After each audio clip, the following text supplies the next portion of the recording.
Welcome, my friends. This is Macil Duncan, and this is the Macil Duncan Radio Show, and that's the rock version of Mr. Red, White, and Blue. Mr. Coffee does a great job. That's my theme song, and picked that out a little over 3 years ago. When we kicked off the show, then it was called the Patriot Pastor Show on the Nuga Radio Network. Nuga Radio is no more, as you guys know, and I was picked up by USAHeartbeat.com, StreetLevelAmerica.com. 96.9 changed management, and they brought me back. So I'm on Chattanooga again in 96.9 FM, and we've got the SGM Alabama network and the Freedom Network in New Jersey. And don't forget the Macil Duncan Radio. If you go to MacilDuncanRadio.com, it finds my Rumble, my X account, other media sites, etc. You can find the show. Well, I hope you guys are having a good day. Lots going on in the news. It seems like every day you just wake up within 12 hours, and it's just, wow, the world just continues. Well, here in our neck of the woods, across the state of Tennessee, but also here in Hamilton County, today is Election Day. And a little brief update from Channel 3. All right, now to Decision 2024. Today is Election Day in Tennessee for both local general election races and primary state and federal races. Polls opened at 8 o'clock this morning. Leah Bowling joins us now from a polling location in Red Bank. And Leah, how's the turnout been there so far? Yeah, well, there were a few people here right when doors opened at 8 a.m. And if you take a look at this parking lot now, it is filling up. Just look into it a little bit. You'll see, what do the candidates stand for? What do they do? What are their values? And then choose the right person and come and vote so you've got a voice in it. Nearly 15,000 people voted early in Hamilton County, but this turnout is down almost 40% compared to the 2020 numbers. Wow. So it's down nearly 40%. The reason I bring that up is when I went to vote here in my precinct here in Appleton, usually in these, I hate to call them the smaller elections, but, it's not the presidential. They'll have 8 to 12 people in there. They had 26 today, expecting huge turnout. A lot of people, they're expecting to do more walk-in ballots this year than in the past. There's a lot of skepticism with the mail-in ballots, and a lot of folks feel that their ballots have been compromised in different states, etc. So folks are going in, they're being more mindful, etc. So I got to go in, and man, what a great job. The ones up here at the fire hall, excellent job. Democrats, Republicans alike, good people, and they just all get excited. And I had a good time, and I'm hanging out, and I had 3 of them pull me aside and said, "Aren't you the Patriot Pastor?" And they asked about my show and asked about our church. I said, "Oh, yeah, we worship every Sunday at 10:30. And so it was pretty neat. And as I'm pulling out of the parking lot, a guy waving signs for a candidate, I just waved out and say hi, and he said, "Hey, aren't you Macil Duncan, the Patriot Pastor?" So it's kind of nice to be recognized that the show is impacting our local community. But I want to tell you what touched my heart is all of them found a way to say, we're so glad there's a pastor that cares about our country. I want to encourage some of you pastors out there, you're so afraid of crossing the line that you're staying on the other side. Hey, love Jesus, love God, the gospel, that's number one, no doubt. But it's okay to love your country, encourage people to get involved in the process. So something to keep in mind. But it was a good day today, and we'll see what happens.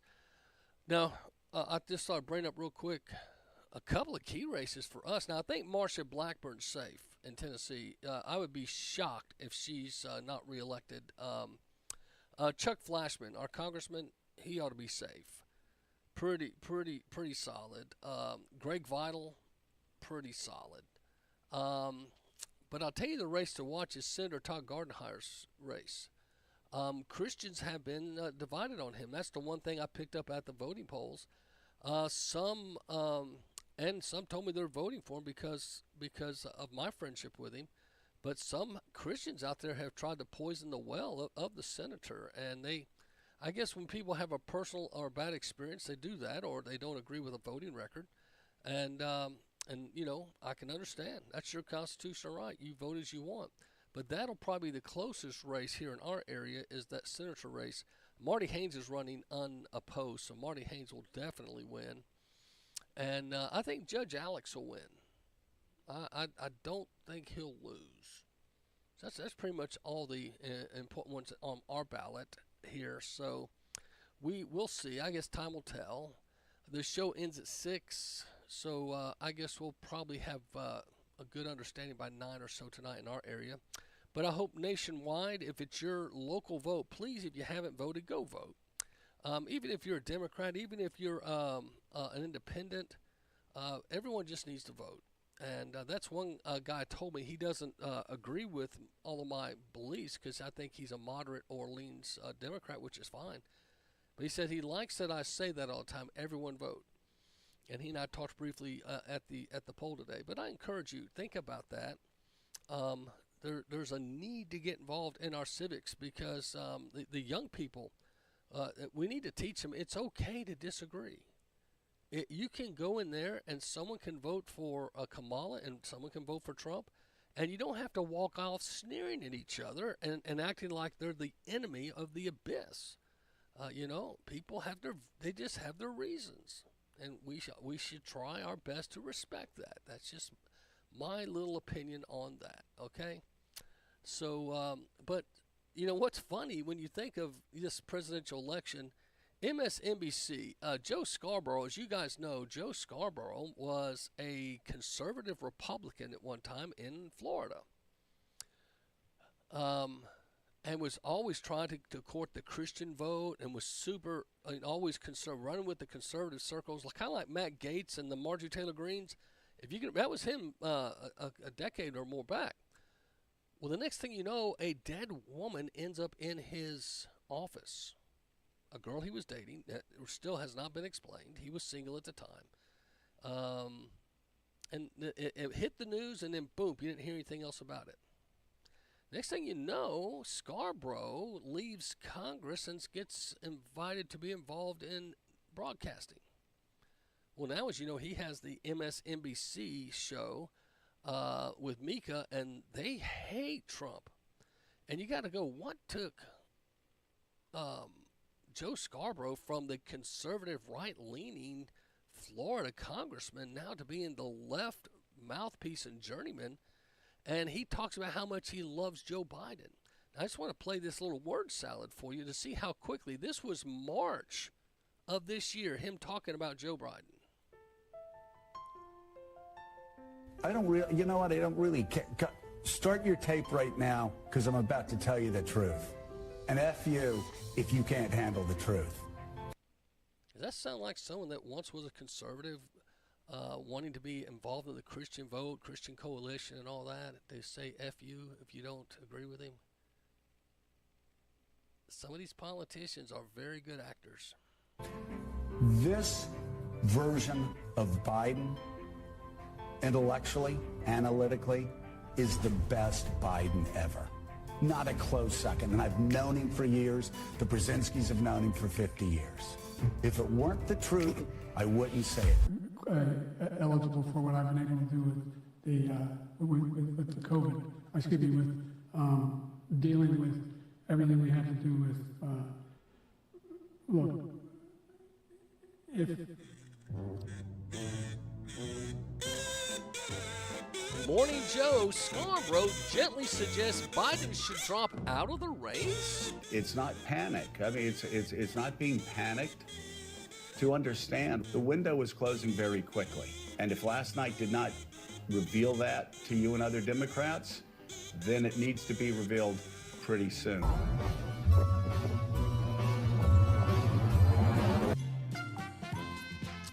They treat it like a game show. Joe Biden's the best. This is the best Joe Biden ever. That was in March. And then, let's see, March 24th, and then you got April 24th. It wasn't even 45 days. He's saying, oh, Joe's got to go. Wow. I guess when you it comes across like you sell your soul to the devil or to these groups that pretty much tell you what to say and what to do. It disappears that you've got media and politicians that some of them look very controlled. They look very much, they don't think for themselves. Then you have others that come across as independent thinkers and independent people in the journalism and in the politics. But it's just at this time of the year always fascinates me because you kind of find out who's there for reals, and who just reads from the song sheet and told what they're supposed to say and do. That's kind of where we're at right now. I think on the upcoming election, you've got a lot of people that right now are just they're getting ready for the because look what they've done with Kamala. Let's be honest. Kamala Harris was not a very popular person. Okay. So we'll talk about that some. The Olympics, wow. Simone Biles has just been electric. She hardly even slips. You watch some of the others, they all have a little ipsy-dipsy, or something. That Simone is on target, especially with her having the issues in the Tokyo Games. So we'll talk about that some. And there's some people of faith in the Olympics. Some have had some challenges. Did you hear about the surfer? He had Jesus on his surfboard, and he was told to remove that or he couldn't compete. Now, when did the Olympics start? Now, if they're going to let guys dress like transgenders and do the dance and the prance, what's wrong with Jesus on your surfboard? Just asking for a friend. There's other things going on. There's been a big prisoner swap. And interesting of that, the timing of it, because Donald Trump had just gone to the African American or the Black News conference, if you will, and he was asked to speak. And I'll play you the clip. But what was interesting was it started 40 minutes late, and the lady from ABC just tore into Donald Trump. And from just the opening thing, she kind of pulled a Megyn Kelly, and just like Megyn Kelly, she's going to live to regret it. The difference is Megyn Kelly was on Fox at the time pretending to be this deep conservative voice, and we found out later she's not. She's very much a moderate. She's not a bad person, but she's a moderate. She's not a conservative. This young lady is a lady of color, and she just wanted to try to nail Trump. But the interesting thing Trump says in his opening argument, and I'll play it for you in a little bit, when he says, listen, you kind of invited me here in false pretenses. You said Kamala would be here, and she's not. You also said I could not do this meeting by Zoom. I had to come in person, but you're letting her do it by Zoom. Kind of pulling out their hypocrisy from even before the thing opened. But Harris Faulkner, she's the sweet lady from Fox News. She's an African-American lady. She was part of the panel. She said this morning, reflecting back to the way Donald Trump was treated and how it all flushed out, she said you could have heard a pin drop. Whether folks agreed with Donald Trump or they disagreed, they were listening to what he had to say. And that's, my friend, the thing I think it's amazing. Because you have Kamala Harris, who recently tried to have a rally, and she tried to tag on to a concert. You remember Hillary did the same thing.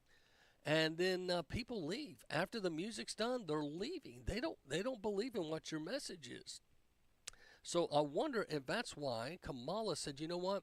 We better not do what Joe Biden did early on in that debate, show up a mano with Trump, and then we get made to look a fool. Because many folks feel if Biden had not accepted the debate challenge in June with Trump, he would still be the nominee. But because he showed up and he had to be put on, even though they did all the rules to favor him, you couldn't interrupt, they turned off your mic when it wasn't your turn, you weren't allowed to there's so many rules. I mean, if you remember all that. That was Joe Biden friendly debating. Now, Kamala Harris has made this bold statement. She wants to debate Donald. That's going to be a wish she's going to get, and I think it's going to be one she regrets. I could be wrong, but he's a very good debater. It's one of his strengths, and it's going to be interesting to see how it all plays out. We'll talk about it when I come back from the break. This is Macil Duncan on the Macil Duncan Radio Network.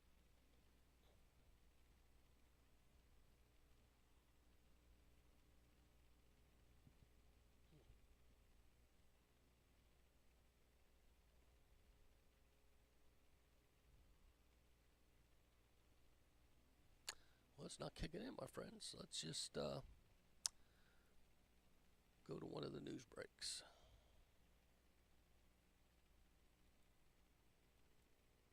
This revamp of the Supreme Court he wants to introduce at the LBJ Library today, a few minutes from now.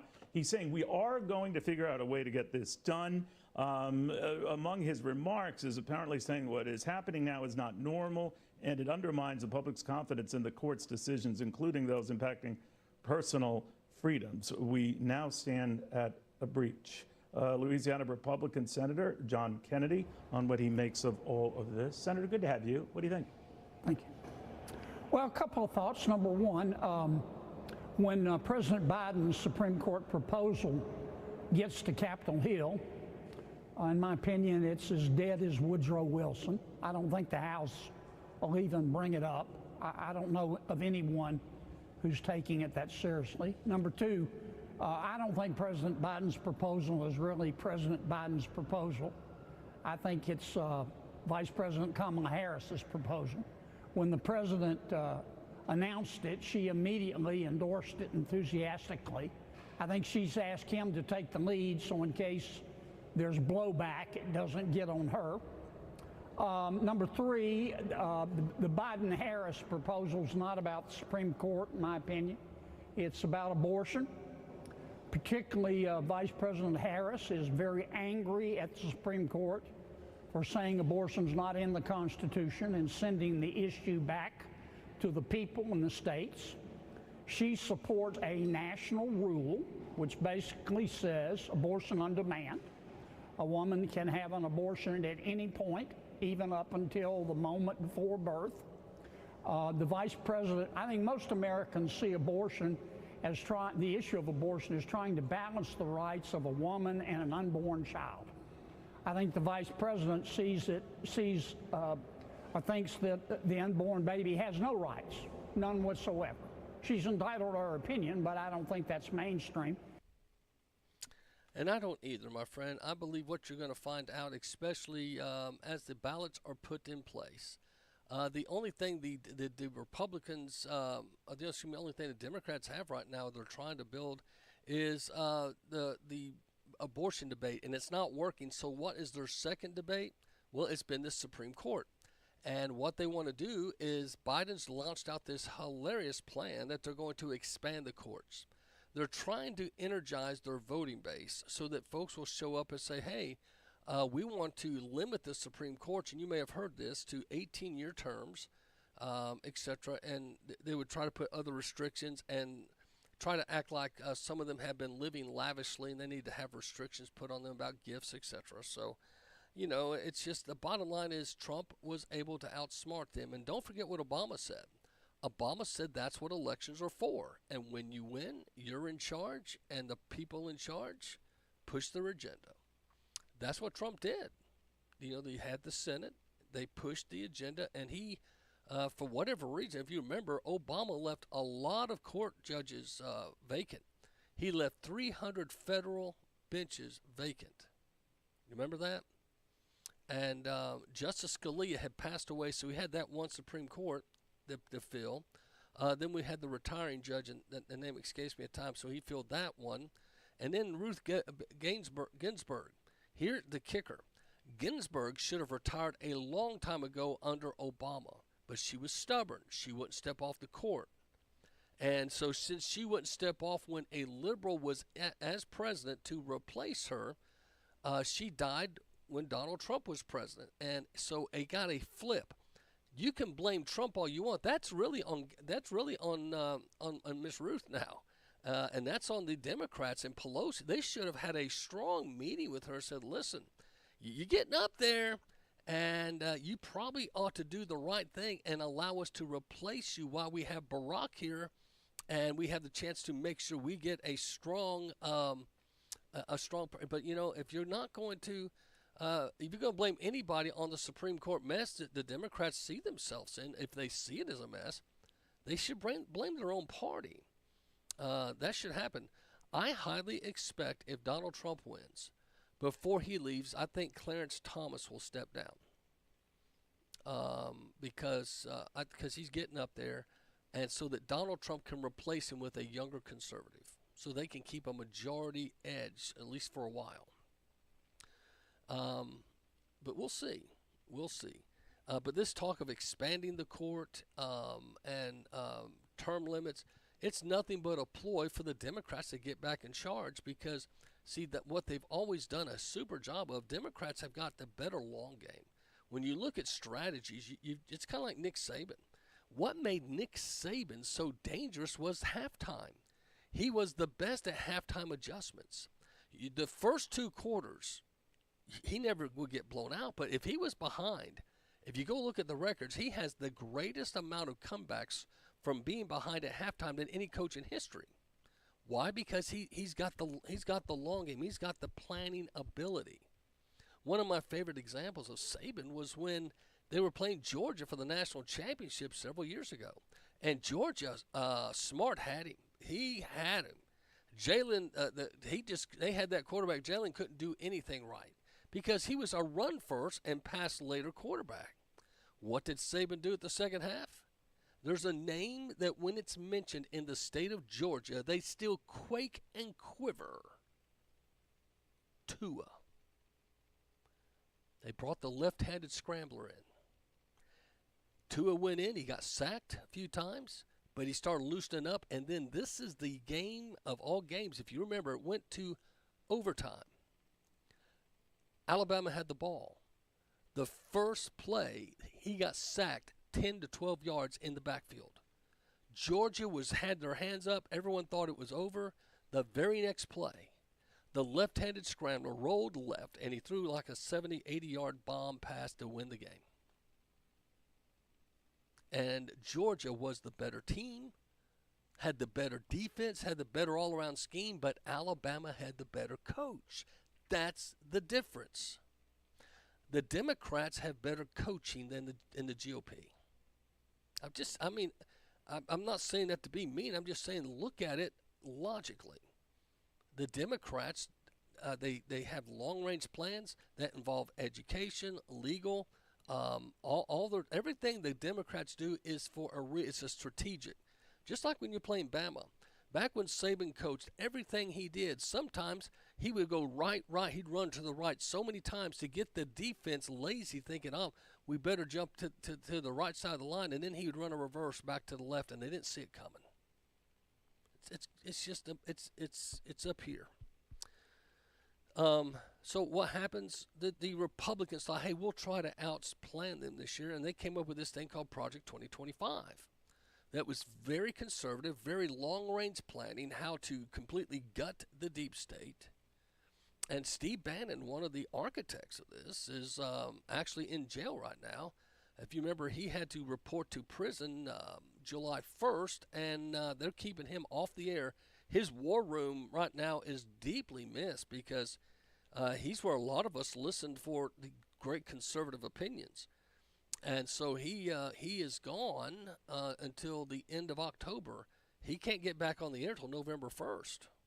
He had to spend 3 months in prison because he refused to respond to a subpoena by the House. Looking back, I bet he wishes he had done it. Now, he tries to act all big and bad. He doesn't regret his decision. Oh, yes, he does. No, nobody wants to sit in prison. Every day he's in there eating the beans and franks or beanie weenies, whatever they serve in there. He's probably going, I really should have just went, ate some humble pie. I could be on the air right now helping Trump. But the other thing he was doing was he was behind the scenes planning this 2025. While he's in prison, now the leader of 2025 at the Heritage Foundation, the author of that project, just resigned yesterday.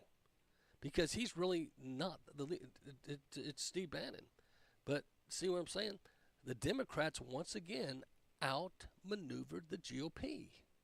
They could have put Steve Bannon 3 months anytime, but they strategically waited to have him report to. This is where Nancy Pelosi. You gotta.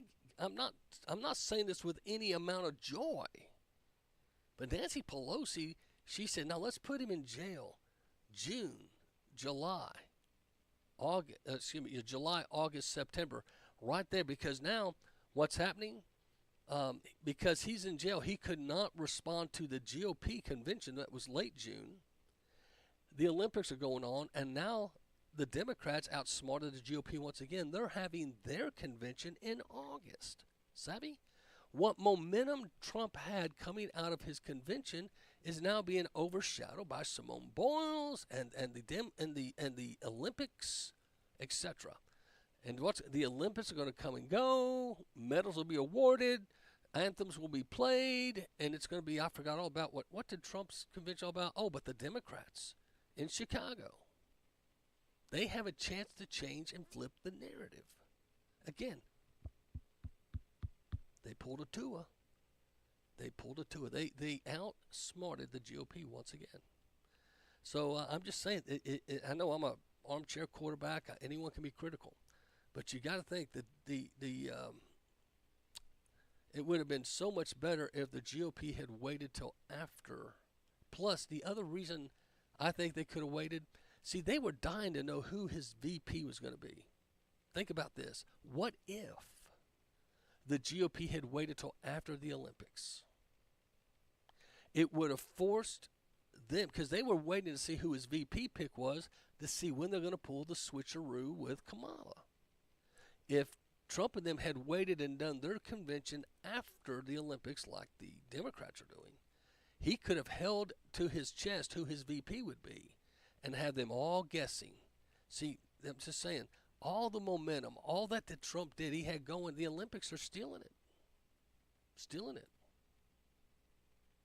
It's kind of like Caitlin Clark. Everyone talking, now it's Simone Boyle. Caitlin's on vacation. Since she's not in the Olympics, she's not the most talked about athlete right now. Simone is. I mean, and then deservingly so. Look at all the medals the kid's getting. Or the young lady, she's 27, but man. So my point being, you've got to learn about timing, and there's something about that, and that's where politics, and it just, I'm a chess player. I don't like to play checkers. I like to play chess. I'm a long-range thinker. I like to see how this and this will happen, and so making moves that you know will impact other moves that down the road you want to do that you don't dare share because you want to make sure things line up just right. That's what the Democrats do, and then I've belabored the point, but I think that's the thing that makes the GOP a little bit behind the times when it comes to the Democrats. They just outmaneuver.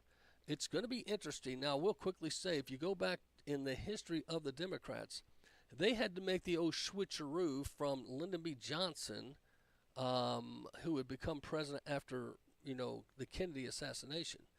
He decided not to run, but he let them know in March. Okay, he didn't wait.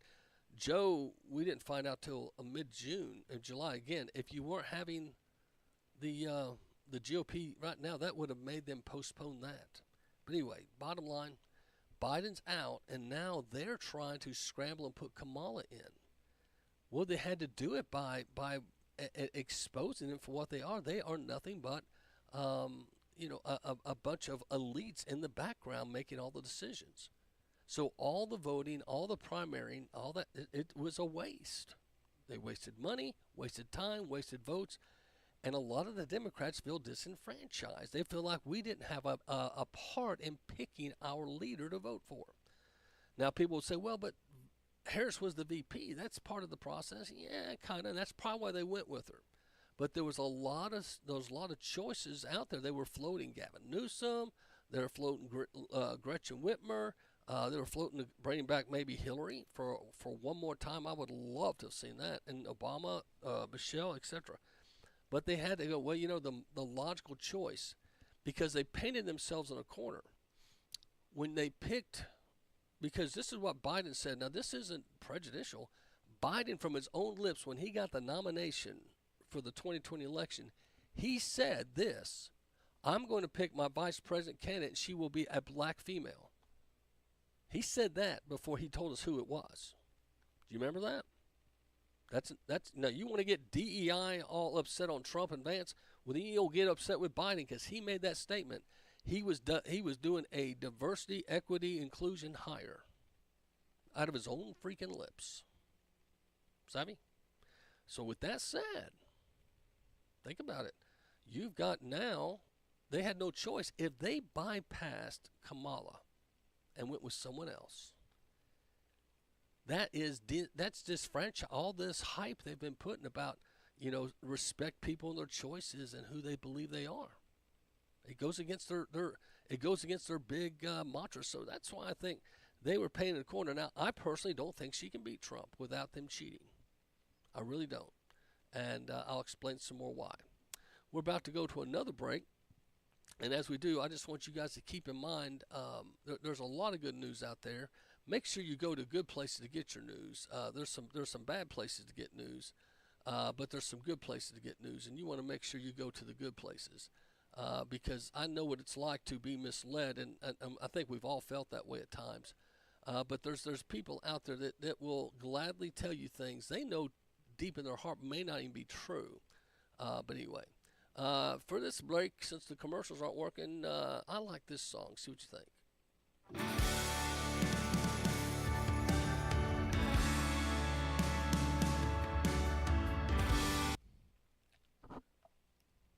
You are invidious. Boy, they love to mess with me. Microsoft, you suck.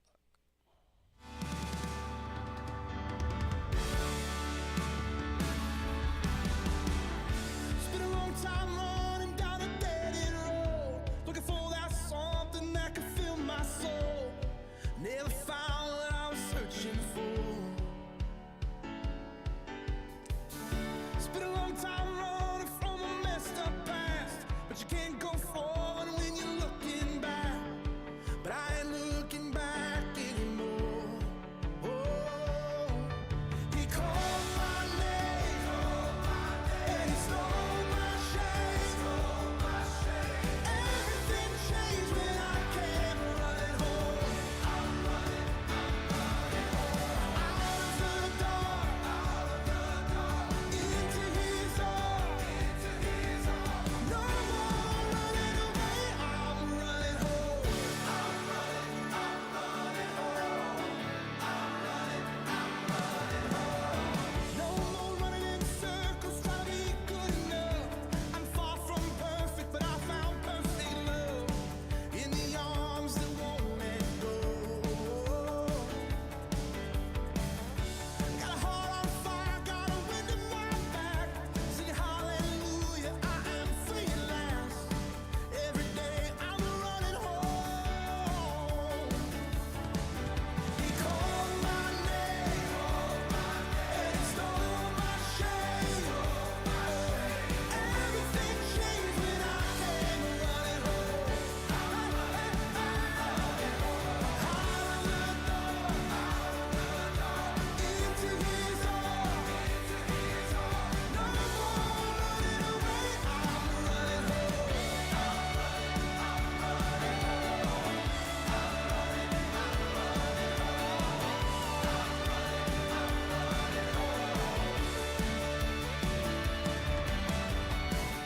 Gonna run this race to my final step.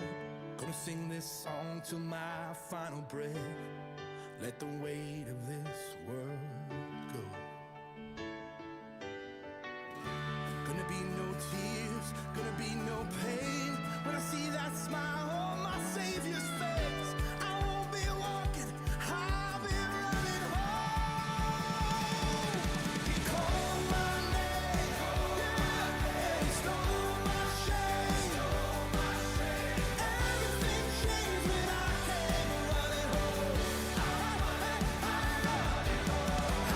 the dark, into his arms. No more running away. I'm running home.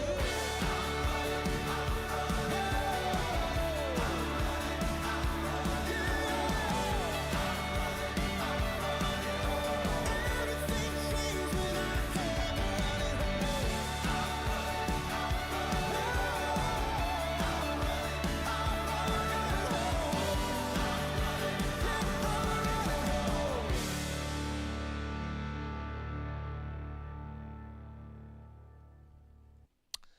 Great song. I love that song, Running Home.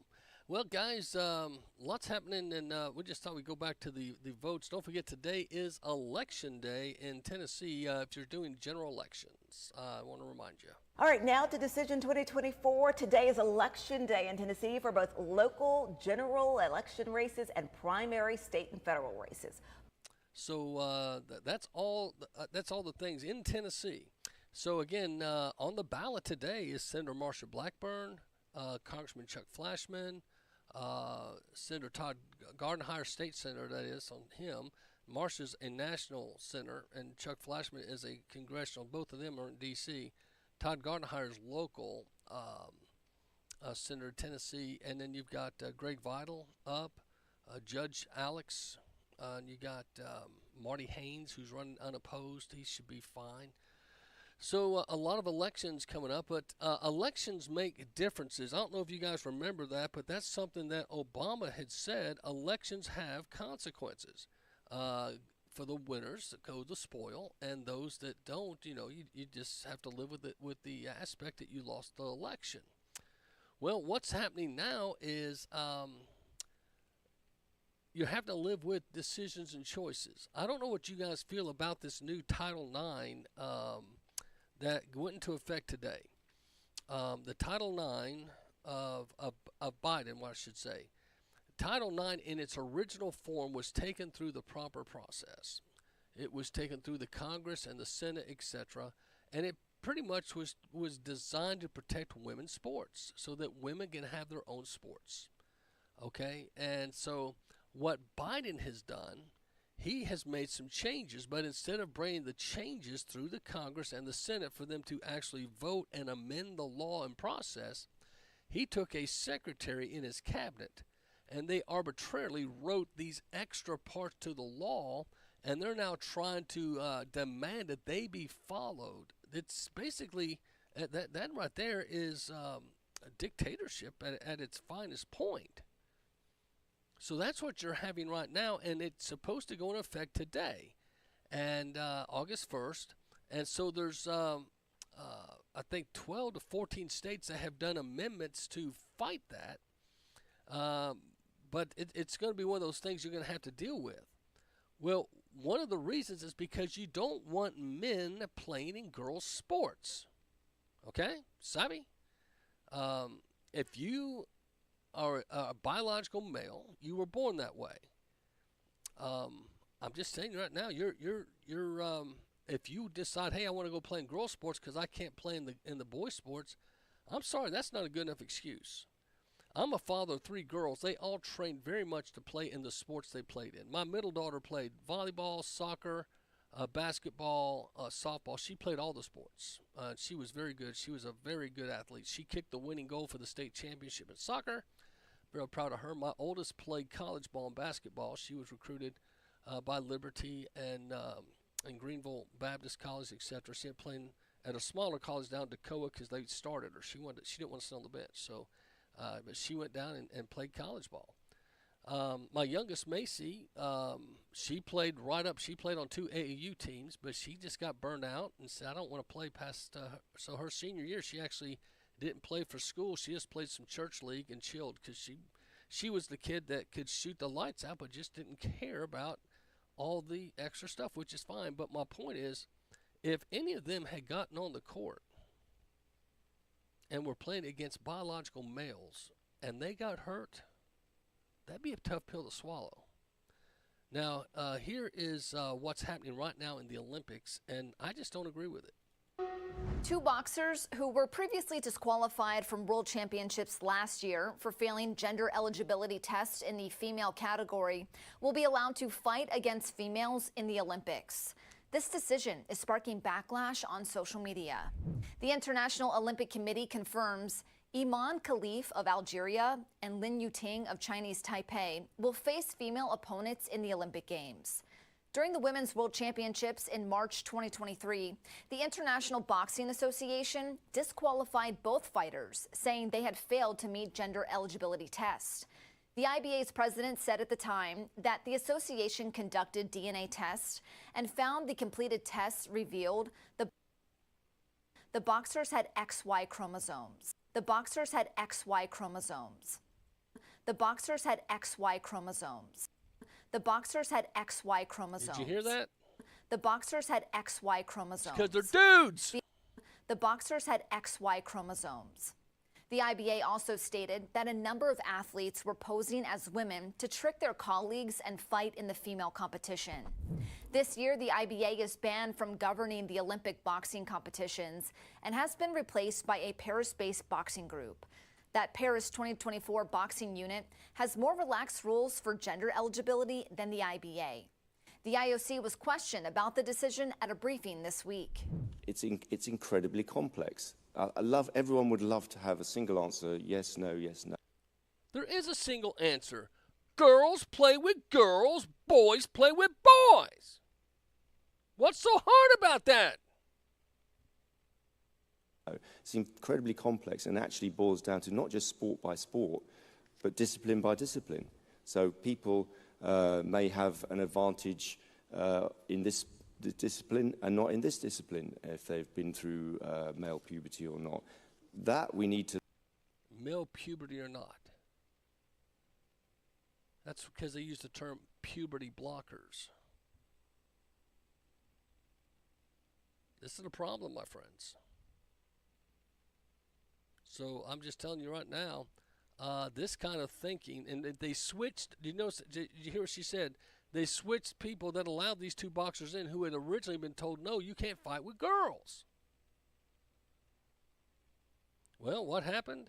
Well, you may have heard the girl had to quit. Let me see. I am running to be president of the United States, and I need you with me in this. Thank you, Microsoft. Now, I've got the article pulled up, and this is disheartening to me. It's just not right. But if you can imagine, this young lady had trained for years, and she didn't make it out of the first round. This is unjust. The biological male boxer viciously beats female opponent and forces her to quit in tears within seconds at Woke Olympics.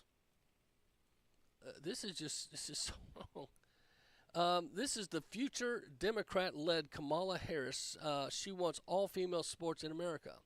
The Paris Olympics erupted in controversy again on Thursday after a biological man easily prevailed in an Olympic boxing match after smacking around a much smaller and weaker woman for just about under a minute. This follows the Olympic organizers cruelly insulting Christians during an opening ceremony of the Last Supper reenactment. And there's some so well that was maybe another feast. No, because the big chick in the middle was playing Jesus. She put on her Instagram account, "Welcome to the new Christianity, the gay Christianity, etc." She took it down, but yeah, she was bragging that they were mocking the Lord's Supper. So stop it. Okay.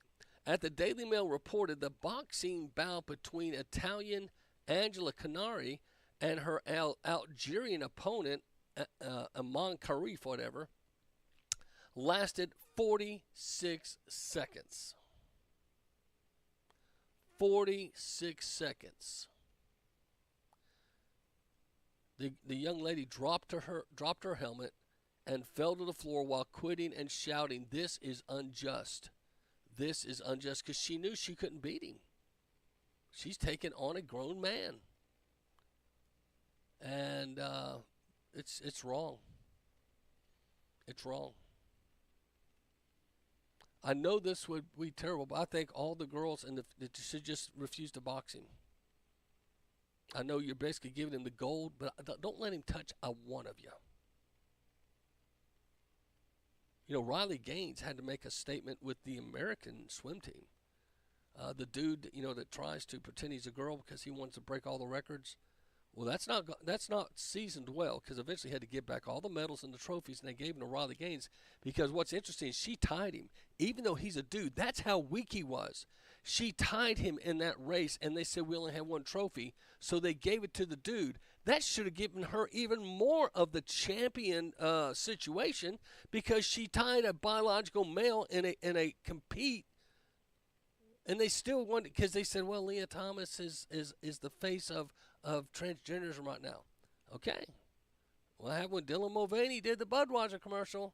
Leah Thompson, who dates a girl and dresses like a guy. He only acts like a chick when he gets in the pool.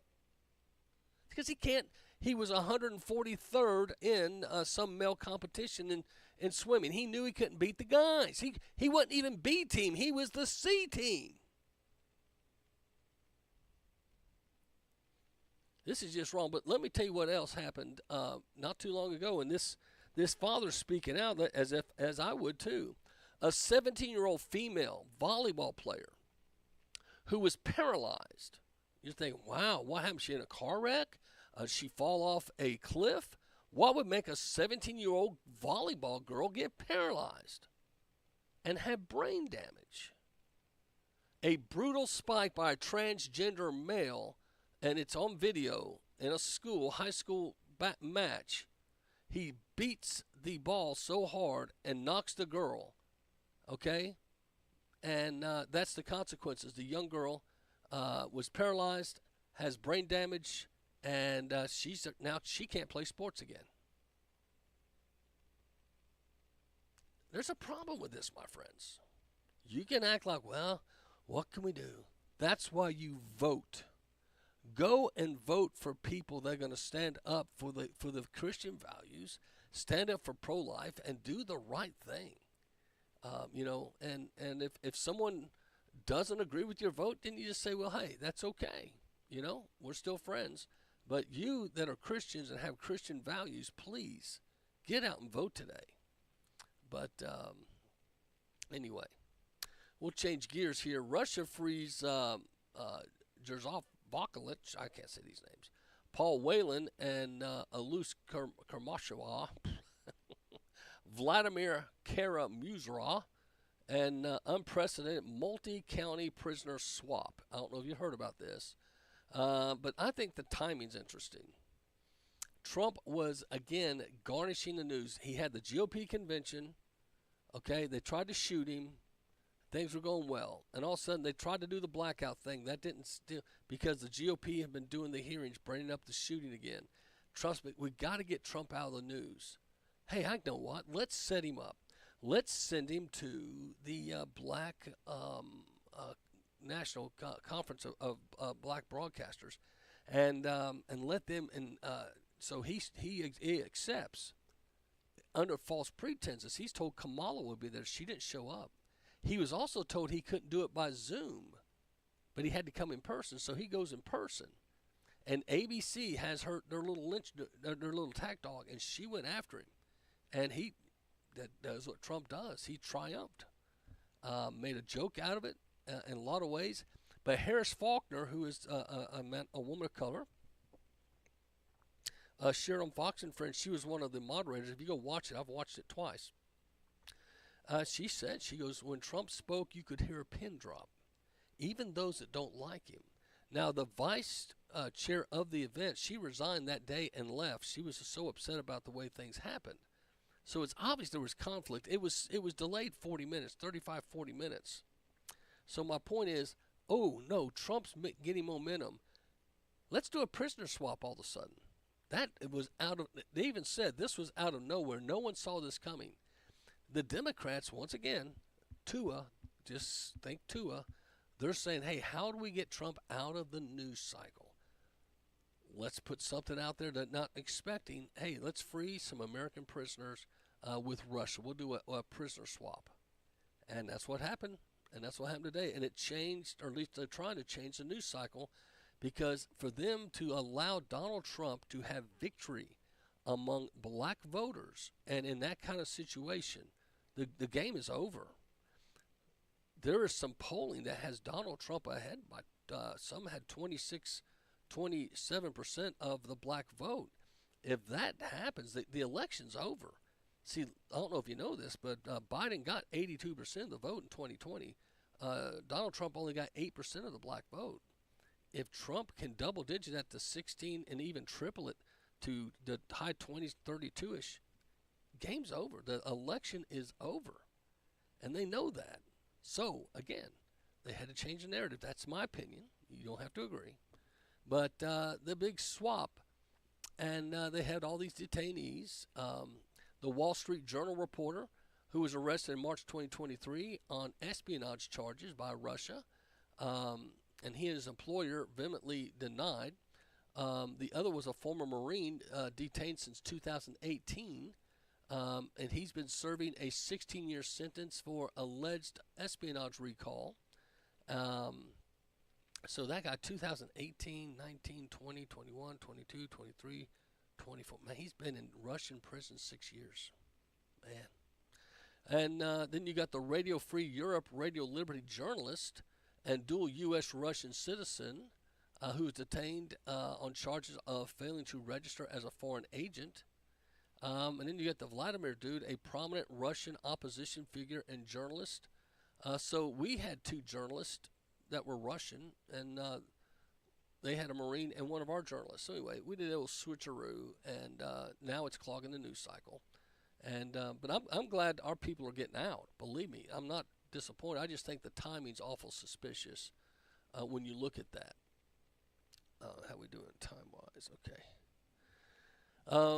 Joe Rogan blasts the Democratic Party as not supporting democracy and declares he has a much more superior candidate than Kamala Harris. He thinks would be a better choice.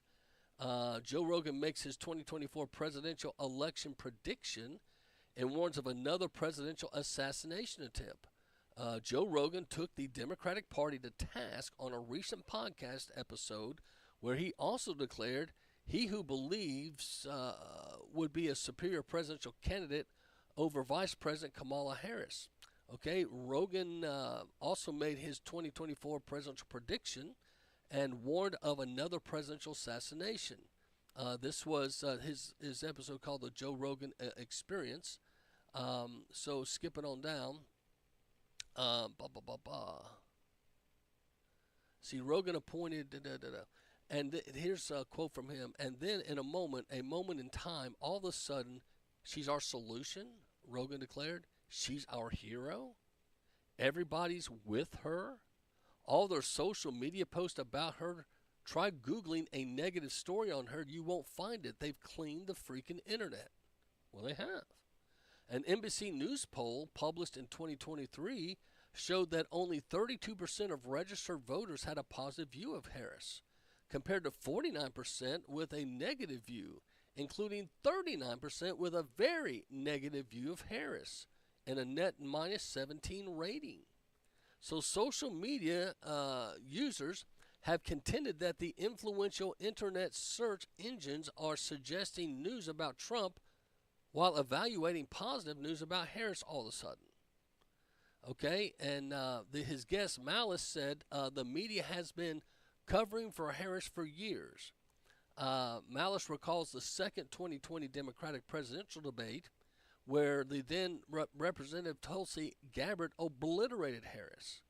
And Malice brought up, so in 2019, our pal Tulsi absolutely nuked Harris in that second debate. Following Kamala's disastrous debate at the hands of Gabbard, she plummeted to single digits in the polls and dropped out of the race in December 2019. Y'all remember that? Meanwhile, Gabbard was the most Googled candidate after the first and second and fourth 2020 Democratic debate. Think about that. Tulsi Gabbard was the most Googled person. Okay? Rogan then bashed the Democratic Party for not embracing Gabbard, and I've done the same thing. Okay? Problem is she loves her country. She's a patriot. She served in the forces.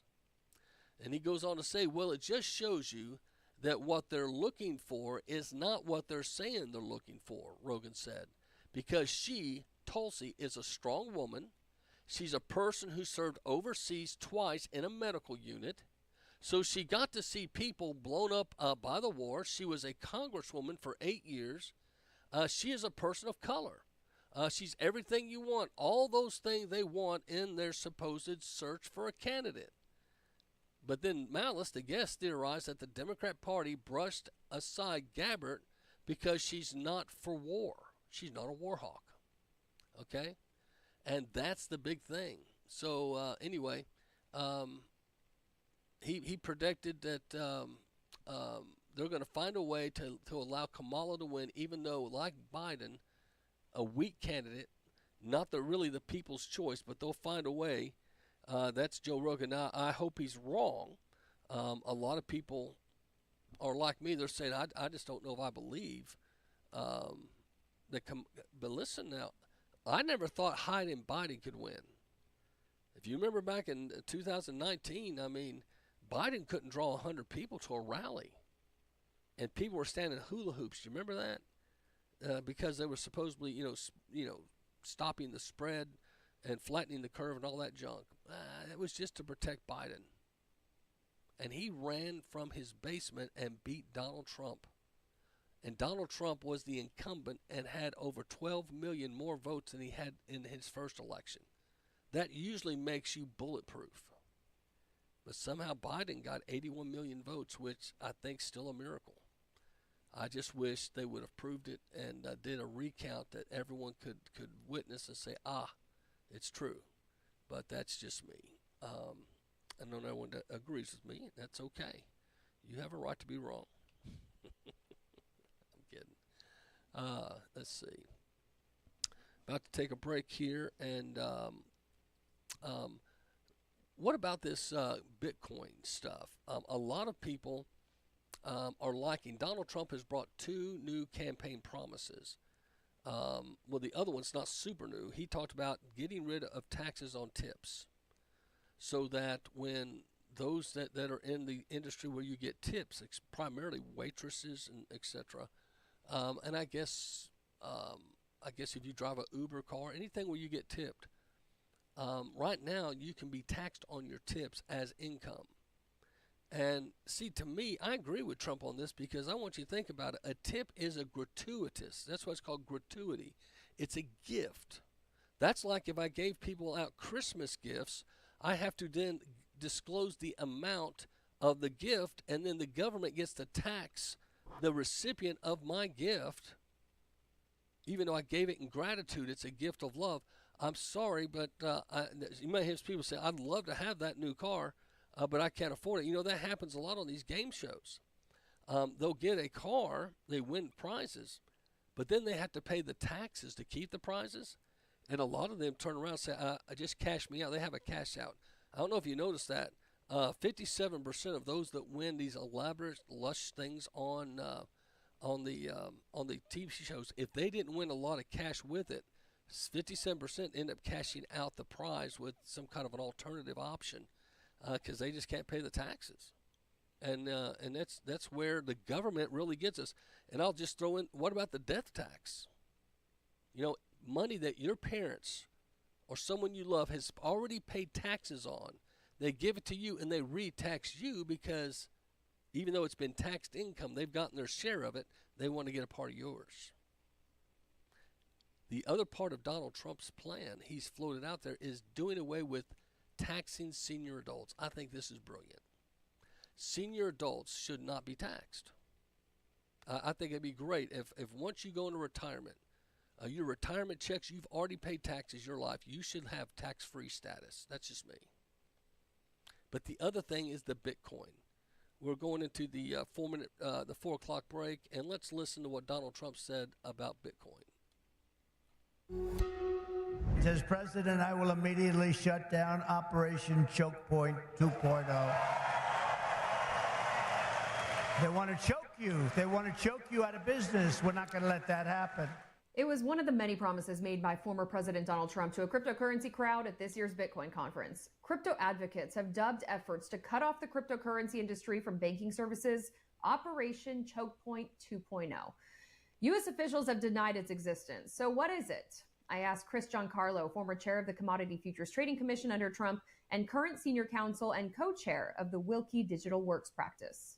Well, let's talk about what Operation Choke Point 1.0 is, and that was during the Obama administration, a unacknowledged during the time effort by a number of the financial regulators, largely led by the FDIC, to restrict banking services to legal but unpopular, at least with the Obama administration activities, such as same-day check cashing, ammunition, and gun manufacturing, and a few others. And there was nothing illegal. Congress had not made those activities. No state had made those activities legal. In fact, in terms of ammunition and guns, protected by the Second Amendment. And yet financial regulators were basically informally telling banks or using other means to force banks not to provide banking services. And if an activity is debanked, it's very hard to engage in lawful commerce. Congress actually acted on that during the Trump administration, formally ended it. And many people believe that it's back in action once again. They're calling it Operation Choke Point 2.0, where banks are finding it very, very difficult to provide banking services to crypto business, crypto trading platforms, and other crypto-related activities. Many people feel that there were pressure put on Silvergate Bank, on Signature Bank, on Silicon Valley Bank during the last banking crisis that had an impact that caused the demise of those banks, or at least played a role in the demise of those banks. So when Trump called for ending this, he actually has experience doing it because he had played a role in ending Choke Point 1.0 and recognizes, and many people in this industry feel as if their inability to get banking service, just simply being turned down by bank after bank simply because they're engaged in crypto activities, even though that is lawful, is inappropriate. And so Trump's statement that he would end that, I think, was an important one and showed a sensitivity to the concerns of the industry. Now, if you know anything about cryptocurrency, it gives you an option to have currency if you'll spend, and you're going around basically the World Bank. The elites don't like this because it cuts them out. Bottom line, okay? And so it's stuff for you to learn about and understand. Anyway, another thought for another day. Real quick, here's an update on Meta. Facebook and Instagram's parent company, Meta, has agreed to pay a $1.4 billion settlement with Texas over allegations it used people's biometric data without permission. The Texas lawsuit was filed in 2022 and said Meta violated a state law that prohibits capturing or selling a resident's biometric information, such as their face or fingerprint, without their consent. The state accused Meta of using its facial recognition software on photos uploaded to Facebook without users' consent to automatically tag their faces on its site. This marks the largest settlement ever between Meta and an individual state. In 2021, Meta reached a $650 million settlement in a similar lawsuit out of Illinois.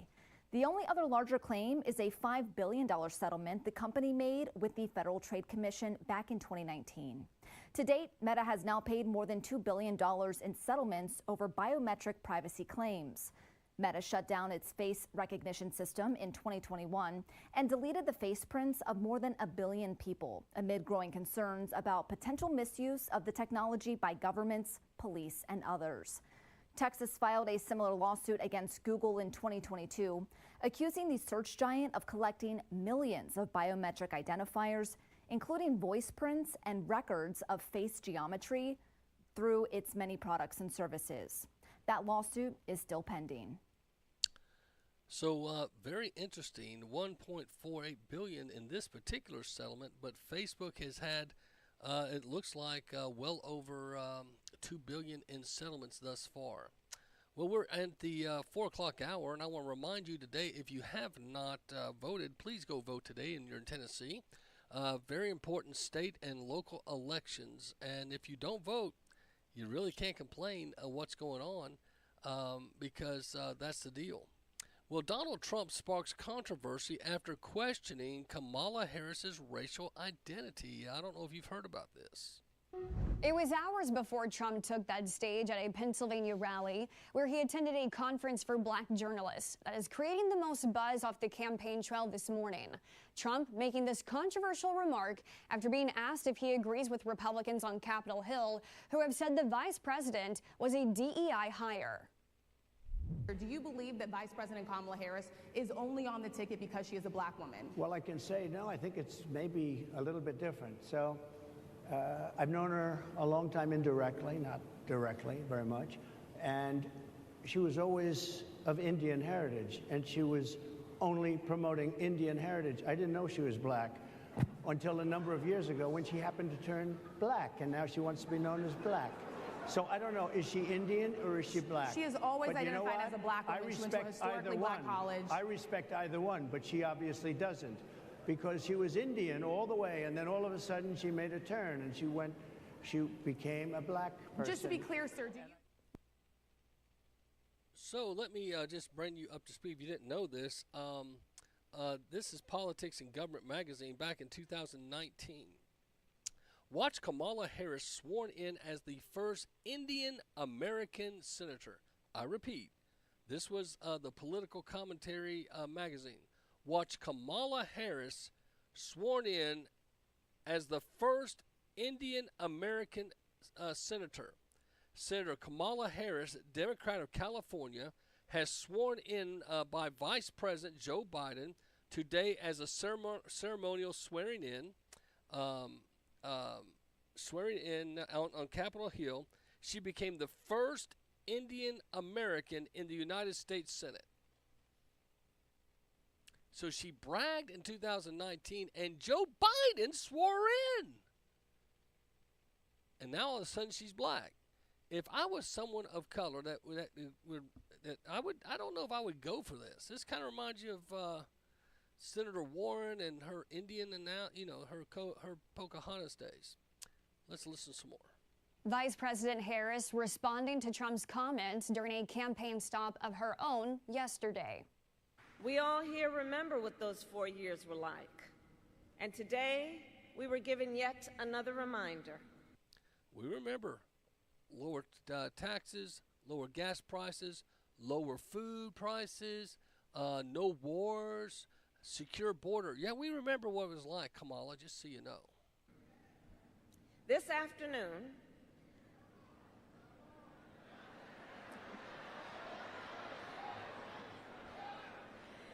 Donald Trump spoke at the annual meeting of the National Association of Black Journalists. Which you skipped. You backed out. Why is she not being called out on this? Donald Trump mentioned when he got on stage that he was brought there on false pretenses because she acted like she was supposed to be there to be a part of the program, and he was told you couldn't do it by Zoom. You had to do it in the flesh. And during her daily press conference, White House Press Secretary Karine Jean-Pierre responded to Trump's comment, saying it's insulting. The former president defended his comments on his Truth Social platform, saying the questions he was being asked were, quote, rude and nasty, and often in the form of a statement rather than question. Some black Republican lawmakers have also jumped in to defend him, like Texas Representative Wesley Hunt, who posted a statement on his own Truth Social account, reading in part, "He stood strong in the face of vicious attacks and gotcha questions, because that's what leaders do." And he did. I thought he did a super job. So a lot of folks think what's going to happen to Kamala is since she's going down the Joe Biden tell a lie, to whatever. Here is reality, okay, of what's happening. She goes on and gets interviewed by Lester Holt. This is going to get replayed, I promise you, in a Donald Trump campaign ad, because this is her words, not anybody else's. I heard you say don't come, but they're facing the end. There's poverty, there's disease, all these things happening at once. You tell them don't come? We don't want, listen, I don't think that Americans want people to be exposed to harm if they can avoid it. Let me get this straight. You tell them don't come? 5 minutes later. Do you have any plans to visit the border? At some point, we are going to the border. We've been to the border. So we are going to the border. We've been to the border. We are going to the border. We've been to the border. We are going to the border. We've been to the border. That's a lie. And Lester Holt doesn't let her get away with it, even though he's a moderate too. So this whole thing about the border, we've been to the border. We've been to the border. You haven't been to the border. And I haven't been to Europe. And I don't understand the point. She kept saying, we have been to the border. She's trying to imply that maybe Mayorkas, someone else in the administration, so we have been to the border. But he wisely pointed out, but you haven't. And then she says, well, I haven't been to Europe either. So I believe in time she's going to get busted. I think more and more folks will wake up and say, hey, this Kamala is not telling us the truth. She's a lady of fiction and fantasy land, and she's not someone that tells much integrity at all that we can tell or we can find. Okay, I can first. Some of your own supporters, including Republicans on Capitol Hill, have labeled Vice President Kamala Harris, who is the first Black and Asian American woman to serve as vice president and be on a major party ticket. Now, Donald Trump had just come out. This is the lady from ABC, and listen at the tone. She comes after Donald Trump like a lawyer is asked permission. Can I treat the witness hostile? Well, she didn't ask permission. She just treats him hostile. Again, let's listen. This is the ABC reporter coming after Donald Trump at the Black Heritage Convention.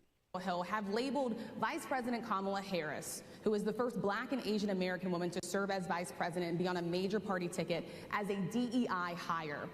Is that acceptable language to you? And will you tell those Republicans and those supporters to stop it? How do you define DEI? Go ahead. How do you define diversity, equity, inclusion? Okay, yeah, go ahead. Is that what your definition? That is give me a literally definition the words then. Would you give me a definition DEI. of that? Give me a definition. Sir, of that. I'm asking you a question, No, a you very have to direct define question. it. Define it for me, if you I would. just defined it, sir. Do you believe that Vice President Kamala Harris is only on the ticket because she is a Black woman? Well, I can say no. I think it's maybe a little bit different. So, I've known her a long time indirectly, not directly, very much, and she was always of Indian heritage, and she was only promoting Indian heritage. I didn't know she was Black until a number of years ago when she happened to turn Black, and now she wants to be known as Black. So you hear the people, this is a Black audience laughing at him in agreement. Let's listen again. Listen as these are all Black. He's the only white dude in the room. Listen to this. Promoting Indian heritage. I didn't know she was Black until a number of years ago when she happened to turn Black, and now she wants to be known as Black. So I don't know, is she Indian or is she Black? She has always But identified as a Black woman. She went to a historically Black college. I respect. She's always identified as Black, and she's going to a historical Black college. This lady is trying to call Trump a liar. And again, let me read you the headline in 2019. Watch Kamala Harris sworn in as first Indian American senator. Senator Kamala Harris, Democrat of California, was sworn in by Vice President Joe Biden today at a ceremonial swearing in on Capitol Hill. She became the first Indian American in the United States. They were celebrating that she's an Indian. That's just a fact, Jack. Either one, but she obviously doesn't, because she was Indian all the way, and then all of a sudden she made a turn and she became a Black person. Just to be clear, and it's just a bunch of lies. Now watch this. This is a clip that she is on a cooking show, and the lady is Indian, and she has Kamala there, and Kamala and her talk about Indian recipes and how they are Indian, not African American. So what we're going to cook today is an Indian recipe. Yes. Because Yes. you are Indian. Yes. Okay, and I don't know that everybody knows that. My God. Recipe. Yes. Because Yes. you are Yes. Indian. Yes. Cook today is an Indian recipe. Yes. Because Yes. you are Yes. Indian. Yes. Okay, and I don't cook today is an Indian recipe. Yes. Because Yes. you are Yes. Indian. Yes. Okay, and I don't know that everybody. And she's saying yes, yes. Did you catch this? Because you are Indian. They're so excited because she was sworn in as the first Indian senator back in 2019. She's asked to be on this cooking show, and she's saying yes, yes, yes. I'm an Indian. So what we're going to cook today is an Indian recipe. Yes. Because Yes. you are Indian. Yes, yes. Okay, and I don't know that everybody knows that. My God. Because you are Indian. Yes. Can y'all at least be willing to admit how hard that is to watch? And certainly you could become the first Indian senator in U.S. history, which would be quite an accomplishment. Admit how hard that is to watch. And certainly you could become the first Indian senator in U.S. history, and certainly you could become the first Indian senator in U.S. history. And certainly you could become the first Indian senator in U.S. history, which would be quite an accomplishment. Not good. California, Harris becomes first Indian American senator. 2016, excuse me. You ain't black. I was saying it was 2016 she was sworn in as first American U.S. Citizen that was black. So anyway, that's the deal, and I think we're finding out that there's a bit of a hypocritical, and that tends to be what a lot of Republicans do, or excuse me, Democrats do. They are very hypocritical. And this is what's sad is people see that and they go, why is there such a hypocrisy? Now, going back to this debate with her, Trump defends black jobs comment, and they're acting like he's demeaning them by using that term.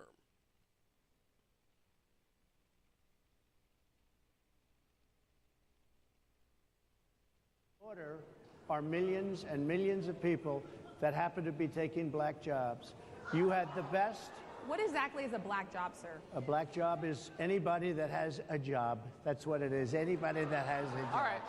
And Mr. President, they're taking the employment away from black people. They're coming in, they're invading. It's an invasion of millions of people, probably 15, 16, 17 million people. I have a feeling it's much more than that. And everybody's been seeing what's happened. The first group of people, the black population, is affected most by that. And Kamala is allowing it to happen. She's the border czar. She's the worst border czar in the history of the world. And so they had to back up and say, he's right. Ouchie, ouchie, Dr. Fauci. But here's the thing that I think a lot of folks forget, and I played it again. This is a black gentleman that is on The Breakfast Club with Charlemagne the God, and he is very upset because he says the very thing Trump just said, that the illegal aliens are taking away the black jobs. Biden got elected. He said he wanted to fast track 4 million undocumented residents to full citizenship. Black people completely ignored it. I spoke on it. I said, do you know why he want to fast track 4 million? Because he know he's not going to do nothing for us. We ain't going to be motivated to vote for him November. So what he's going to do is have these migrants already set up with citizenship so they can replace the black vote that he loses. The migrants are being put in our communities on purpose, New York and Chicago on purpose, because they are what? The two blackest cities in America. They're the two largest cities in America. They're the two most politically conscious black communities in America. So if we can wash out the black with the brown in New York, conscious black communities in America. So if we can wash out the black with the brown in communities in America. So if we can wash out the black with the brown in New York, if we can wash out the black with the brown in Chicago, Philly don't stand a chance. Atlanta don't stand a chance. LA, Houston, Dallas, Detroit, Chicago don't stand a chance. The migrants are here for 3 reasons. Replace us at the polls, replace us at the low-end industry jobs. Okay, they're not the enemy. The problem is black people don't get as much opportunity. So this is a very intelligent man of color on The Breakfast Club. And again, he's the one that talks about black folks being replaced by immigrants, and this is where Trump probably got some of this information. I'm here for 3 reasons. Replace us at the polls, replace us at the low-end industry jobs, replace us at the polls, replace us at the low-end industry jobs. One more time. Replace us at the polls, replace us at the low-end industry jobs. They're not the enemy. The problem is black people don't get as much opportunity. So he goes on to say what Trump was just trying to say there, and the lady from ABC was pretending that Trump wasn't speaking truth. So we just got to wake up. And talking about Kamala, I'm just going to go ahead and finish out the segment here. I've got a couple of things pulled up and see what you guys think here. Hang on this sec.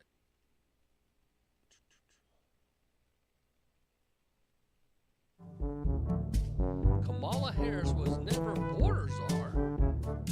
That's Time Magazine saying this now.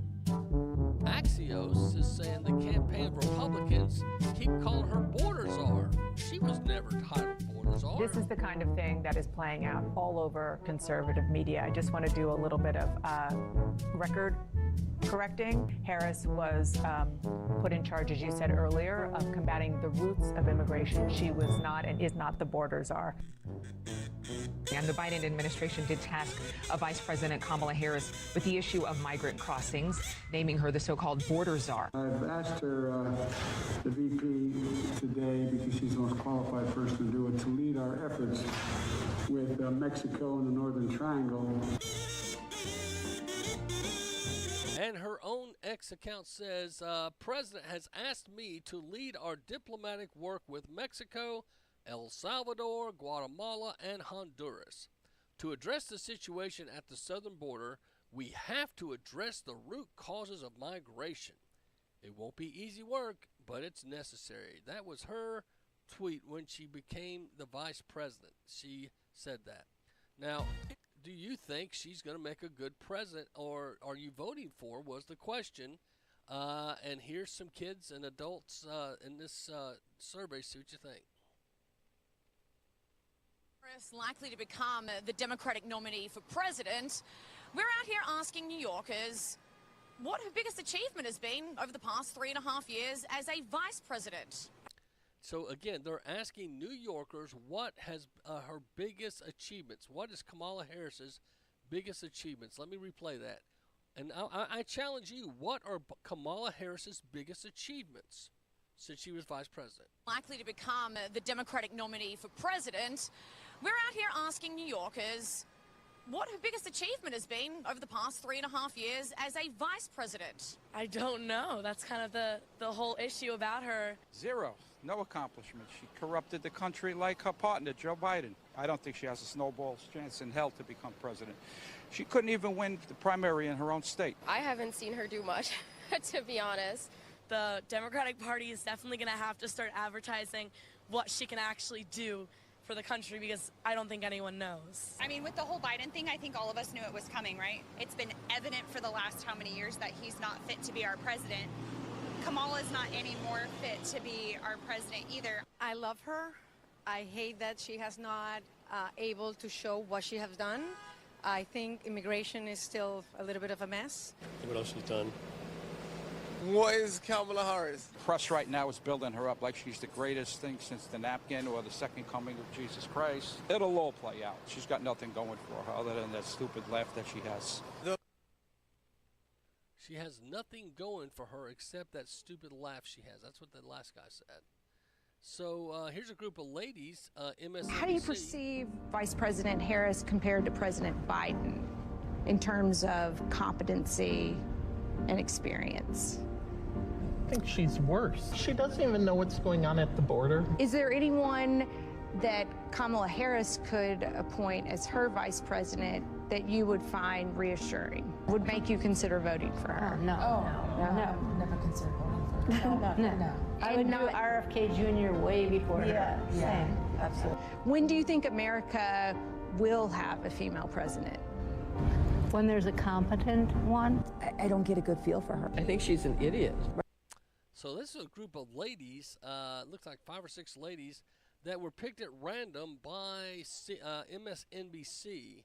And the lady doing the interview was shocked. She just knew these ladies were all going to be big supporters of the Kamala Harris. But VP Harris has been seen on the news often tripping over her own words. We'll play this word salad, and you guys are going to probably laugh along with her. Right? The significance of the passage of time. So when you think about it, there is great significance to the passage of time in terms of what we need to do to lay these wires, what we need to do to create these jobs. And there is such great significance to the passage of time when we think about a day in the life of our children. Hey, want to hear the most annoying sound in the world?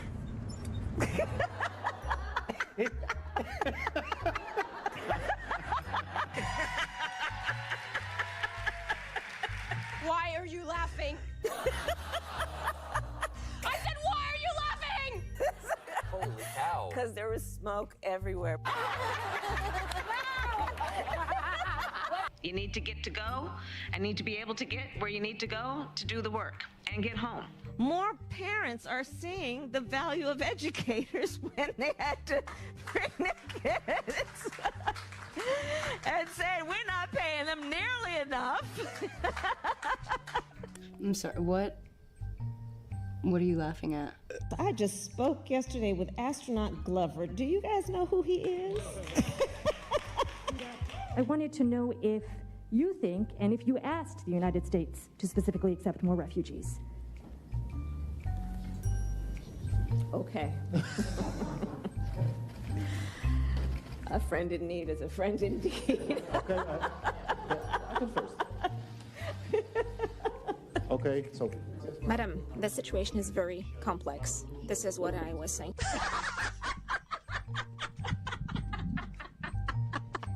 She locked up hundreds of thousands of people, a lot of them, majority, minority probably, in that group, young black men, for like a bud of weed in their pocket. And then she goes on the Breakfast Club, brags about smoking weed. They say you oppose legalizing weed. That's not true. I know. and look, I joke about it, half joking. Half my family's from Jamaica. Are you kidding me? She put over 1,500 people in jail for marijuana violations and then laughed about it when she was asked if she ever smoked marijuana. Have you ever smoked? I have. Okay. You little stoner. Okay.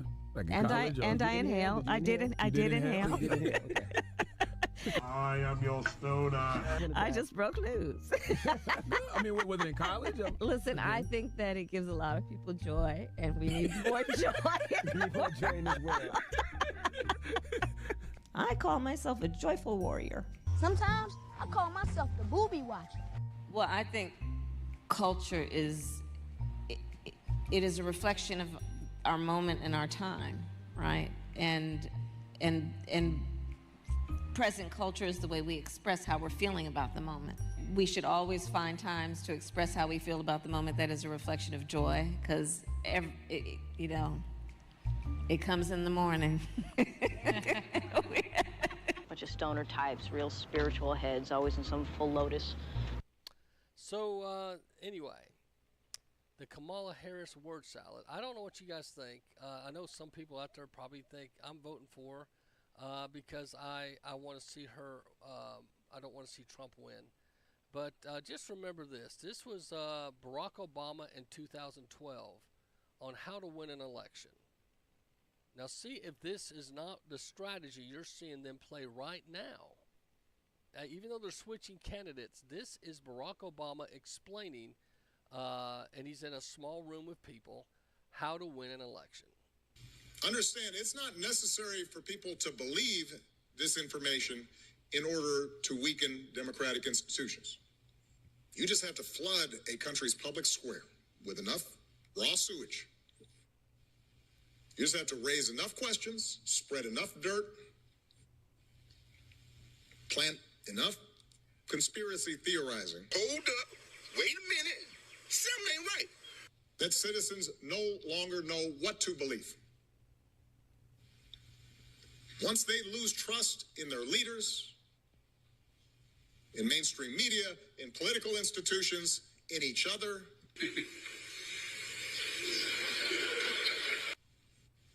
in the possibility of truth, the game's won. The game's won. The game's won. So that's how that's how Barack Obama says you win the game. You throw enough raw sewage, it doesn't have to be true, and you flood the public square with it, and there where folks will doubt their leaders, the media, politicians, etc. And with all that, then you can manipulate the crowd. And does that not sound like what they do? It seems like very much what they do. So, All right, President. I don't know what you guys think, but anyway, anyway, it's almost 4:30. Yep, we're gonna go to the break, and we'll take a break here. But let me play for you. This is a Trump group, the Trump Latinos, and this is one of their new songs. I'm just gonna play a minute of it because you may like it. Then we're going to play Senator Senator Kennedy from Louisiana. This guy's hilarious. But anyway, let me go back to this song. I like what he says and how he starts it off. Here we go. Check this out. Our Father, who art in heaven, hallowed be thy name. Thy kingdom come, thy will be done, on earth as it is in heaven. Red versus blue, Chi-Town, we call it gangbanging. Same thing in Washington, but they call it campaigning. Democrat blood, can't say the biggest thugs in the whole country. Money hungry, evil, cause they love to get. That's just the first 30 seconds, and it's an amazing song. I'm not a big rapper person, but if you can handle that, it's got a bebop to it. But this is Kennedy talking about the Biden-Harris Supreme Court proposal. So we now stand at a breach. Louisiana Republican Senator John Kennedy on what he makes of all of this. Senator, good to have you. What do you think? Thank you. Well, a couple of thoughts. Number one, when President Biden's Supreme Court proposal gets to Capitol Hill, in my opinion, it's as dead as Woodrow Wilson. I don't think the House will even bring it up. I don't know of anyone who's taking it that seriously. Number two, I don't think President Biden's proposal is really President Biden's proposal. I think it's Vice President Kamala Harris's proposal. When the president announced it, she immediately endorsed it enthusiastically. I think she's asked him to take the lead, so in case there's blowback, it doesn't get on her. Number three, the Biden-Harris proposal is not about the Supreme Court, in my opinion. It's about abortion. Particularly, Vice President Harris is very angry at the Supreme Court for saying abortion's not in the Constitution and sending the issue back to the people in the states. She supports a national rule which basically says abortion on demand. A woman can have an abortion at any point, even up until the moment before birth. The Vice President, I think most Americans see abortion as the issue of abortion is trying to balance the rights of a woman and an unborn child. I think the Vice President thinks that the unborn baby has no rights. And that's pretty much what most Democrats do. They believe that the woman, the mom, has all the rights and the child has none. An innocent child, an innocent being of life. That's why they don't want to call it a life. They call it a fetus. They use the word tissue. They don't want you to think that. And so when you're at the polls voting today, make sure you vote for people that are pro-life, that will protect life and also protect the children that are here. I'm against I'm big believer in finding people that stand against human trafficking and are pro-life. Protect the children. That's the number one agenda I have when I go looking for candidates to vote for. And that's just me, okay? That's just me. But changing gears, this just dropped. Iran's supreme leader issues an order for Iran to strike Israel. Let's pray. To the Middle East, where tensions are rising following the assassination of a senior Hamas leader inside Iran. Hamas is claiming an Israeli missile hit the house of Ismail Haniyeh. With the hit happening on Iranian soil, the supreme leader of Iran has reportedly issued an order for Iran to strike Israel directly. That's according to the New York Times, citing 3 Iranian officials briefed on the order. Haniyeh was the Hamas negotiator for a possible hostage deal with Israel, and many fear that deal is now dead. The strike on Haniyeh came just hours after an Israeli airstrike killed a top Hezbollah commander in Lebanon. So it's pretty bad when the Iran supreme leader is ordering a strike against Israel. There's a lot of people that are very fearful that we could have World War III soon. And would that stop the election? That's a good question. And will it influence voters if we do have the election? So that's where we're at. Interesting stuff. So something for us to pray about. But also the other thing about all this propaganda and worldwide influences, it says how Russia and Iran are trying to trick you into spreading propaganda. Okay, so Iran's threatening to strike with missiles, but they also strike with the mind manipulation.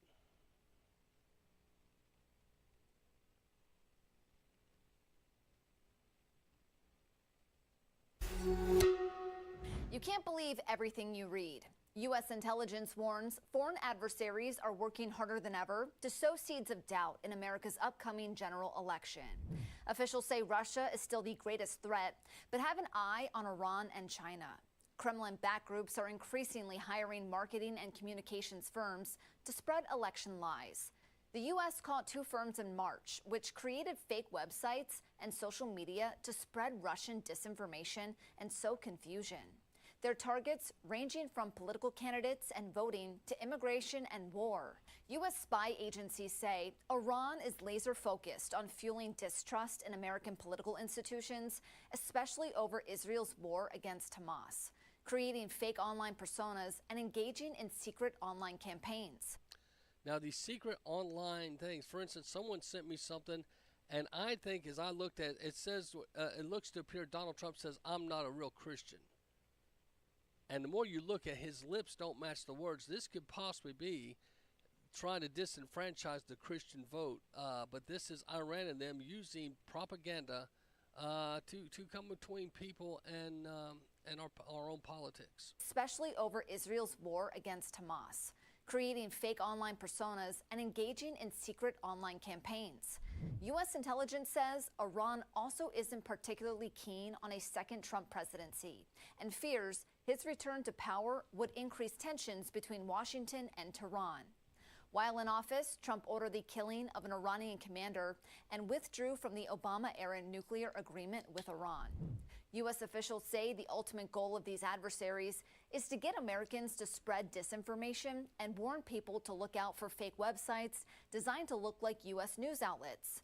Foreign actors are reportedly exploiting recent stories in the election cycle, like the attempted assassination of Donald Trump and Biden's decision to drop out.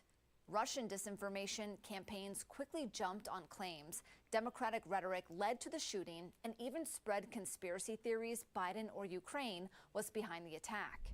While recent information suggests Iran may prefer Harris, U.S. intelligence says Russia may prefer Trump, as he's expressed a desire to withdraw from NATO and skepticism over funding for Ukraine. China, on the other hand, is expected to focus on congressional races, particularly candidates who voice strong opinions about Beijing. For Straight Arrow News, I'm... So that's interesting, is it not? So how Russia and Iran are trying to trick us with fake accounts. So you need to be wise. And when I get tons of friend requests, if you can imagine.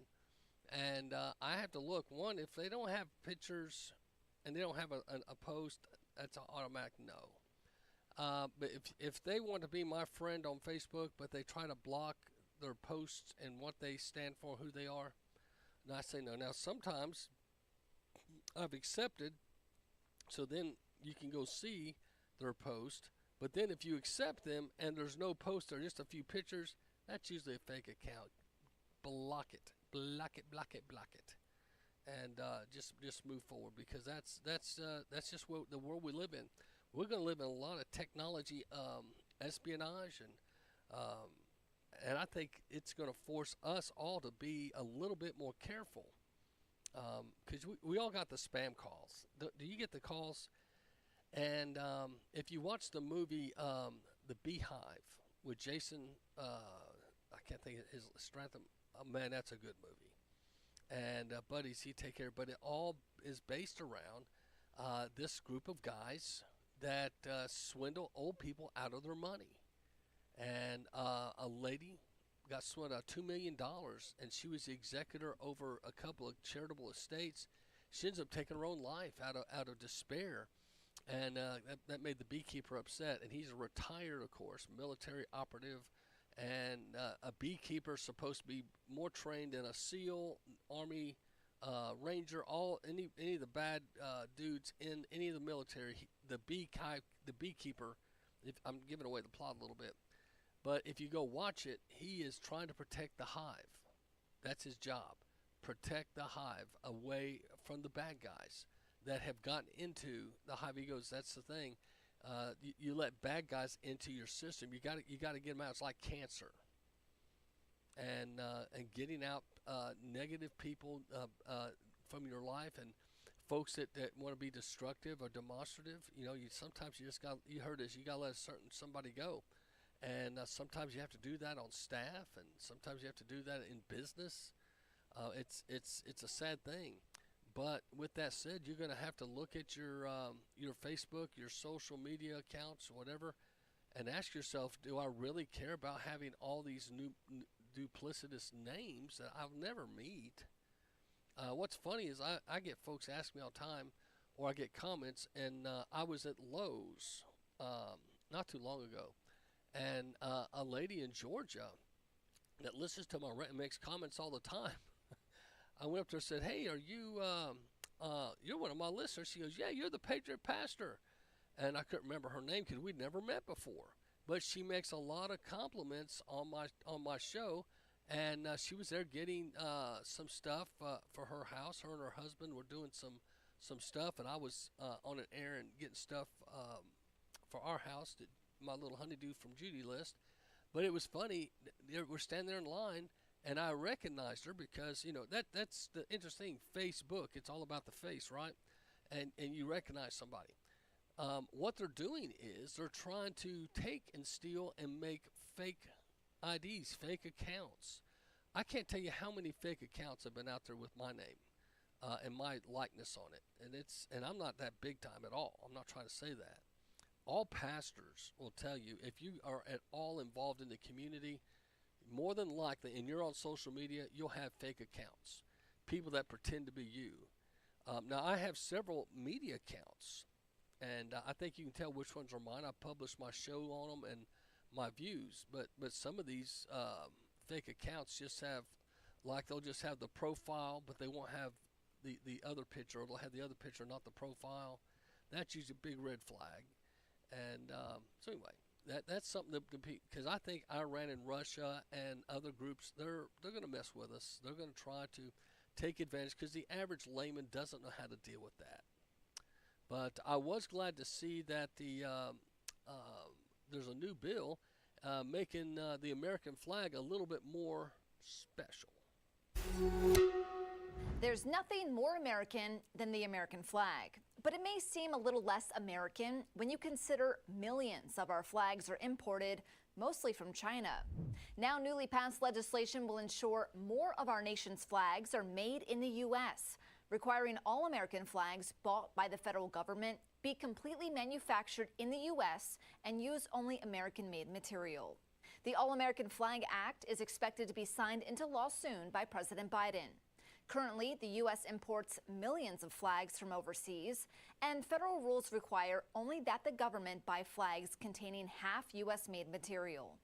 Data from 2017 shows the U.S. imported 10 million American flags, and more than 99% came from China.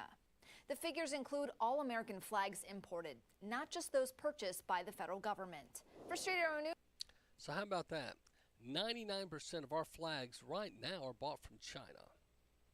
I don't know about you, but it's hard for me to get excited when I see a plaque, and I've been in stores before and I see stuff that looks patriotic. Don't tread on me, those kind, all this, and you flip it over, made in China, and I'm going, seriously, why doesn't America make things about America? And I like this bill because it's saying, hey, if you're going to have an American flag involved in any political faction of our country, the flag has to be made here in America.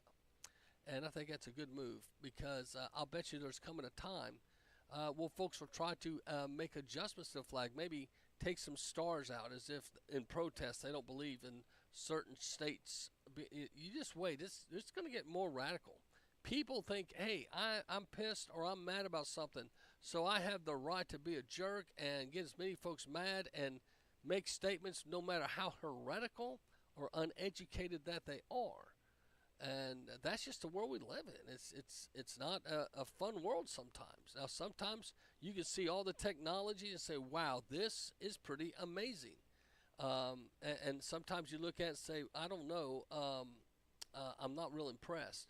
And so I'm trying to see if I can find the one. I found a deal where some guys made a car, and I guess I'm not gonna be able to find it. They took it across America, and now if I find it, I'll play it for you later. But these kids, college kids, are engineers. They basically made a car, if you will, but it didn't carry any passengers, so they were behind it in their car. But they solar a four-wheeled type vehicle. It was kind of a small vehicle. Went across. It's called the Cannonball Run from New York to California, and they made it in less time than whatever's the previous record. So it's just something interesting to think about. And but Congress may be passing a temporary funding into 2025 to avoid government shutdowns. This always, I think, burdens folks. Why don't they follow the law? If you remember when Matt Gaetz got before the Congress and he called for the removal of Harris, or removal, excuse me, of the Speaker at the time, the main reason was they said he was not following the law. You're supposed to bring the budget in check and balance sections, and it's supposed to go through certain protocols. Instead, what they tend to do every year at this time, they wait till the very last, and then they bring this budget, and we got to pass the budget. You're going to shut the government down. Remember, it's about that time to hear that crap.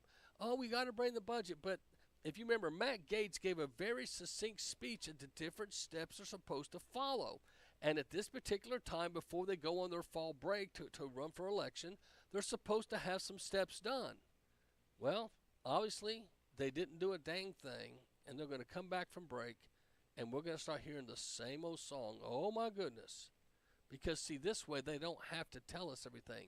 If they went through the steps, as Matt Gaetz has said, then we would have time with Freedom of Information Act to look over and say, what? You're charging $1 million for a hammer? Why? You know, but they don't want us to have time to do that. Savvy? Congress will be out of Washington for the entire month of August when the Senate leaves at the end of the week. The House is already gone. Neither is scheduled to return until September 9th. Congress departs without sending any of the 12 yearly appropriations bills to President Biden's desk for a signature. None of the 12 appropriation bills. You remember, Matt Gaetz mentioned this. And Mike Johnson and the Republicans are in charge. They didn't get one of them done? Not good. Let's listen some more. When they come back in September, they'll have just 15 days to pass government funding. Otherwise, there's going to be a shutdown. So what about that? The same old, same old. I mean, remember when Boheimer was Speaker of the House, Pelosi, Speaker of the House, Paul Ryan, Speaker of the House, you know, and you got Akeem Jeffries now, the leader of the Democrats. You got Mike Johnson. They've been up there long enough. They know how to get this fixed, but they don't want to. It's just like the elections. They don't want to fix them. If they want, they have the technology. You're not going to tell. I'm not going to believe otherwise. They could make one vote per person happen. You can either use your phone or other ways, and if they can make it to where you can order a freaking cheeseburger at McDonald's and not talk to a human being, you know there's actually a McDonald's, and I believe it's in Chicago. It's a trial run. It's completely automated. The cooking, everything. The only thing a human does is go in and make sure everything's functional from time to time. But now it's no cash. But it's all card driven. You drive through. It's automated. It's AI driven. It's a complete. They're saying what the future will be like. Now, the joy of that, as much as you guys think, it's taking jobs away. And but you know, if you're an entrepreneur, if you're a business owner, you're thinking, well, I don't have to worry about people skipping work. I don't have to worry about people paying any benefits. Hey, they're machines. They'll stay on as long as I leave them on. And that's one of the scary things about the future. But Congress, that's what they do. They're acting like little robots. They're not being the independent mind that we think they can be. And there's reasons for that. I just think they don't want to tell us the truth on some of these things. Well, did you know when you go to sleep, Instagram wants to let a secondary, if you want to call it a clone of you, respond to all messages, and as if you are responding. Think about this. This is kind of spooky. You DM your favorite influencer and a reply comes back lightning fast. Wow! You didn't even think they checked their DMs. But it might not be a real person behind that personalized message, even if it sounds like them. Soon, anyone in the US will be able to create AI versions of themselves on Instagram or the web as Meta rolls out AI Studio. The idea is that creators and business accounts will use the AI to talk directly to their followers, responding to comments or replying to messages. It's up to the creator to tell AI what topics are off limits, like a financial influencer opting not to advise on investing in crypto, something that could get you in trouble with the SEC. But enough from me. Let's hear from Meta CEO Mark Zuckerberg in a chat with NVIDIA's CEO. There's kind of a fundamental issue here where there's just not enough hours in the day, right? It's like if you're a creator, you want to engage more with your community. Not enough hours in the day. This is Mark Zuckerberg sounding like he's trying to do us a favor. Don't fall for it. Don't you dare. But you're constrained on time, and similarly, your community wants to engage with you, but it's tough. I mean, there's limited time to do that. So the next best thing is allowing people to basically create these artifacts, right? It's an agent, but you train it to kind of on your material to represent you in the way that you want. I think it's a very kind of creative endeavor, almost like a piece of art or content that you're putting out there. And it's going to be very clear that it's not engaging with the creator themselves, but I think it'll be another interesting way, just like how creators put out content on these social systems, to be able to have agents that do that. Interesting. So it's called an AI version of yourself, and so they're saying as if you were asleep or you weren't available. Now think about this. They do this AI. You have to give the AI permission to oversee your social media.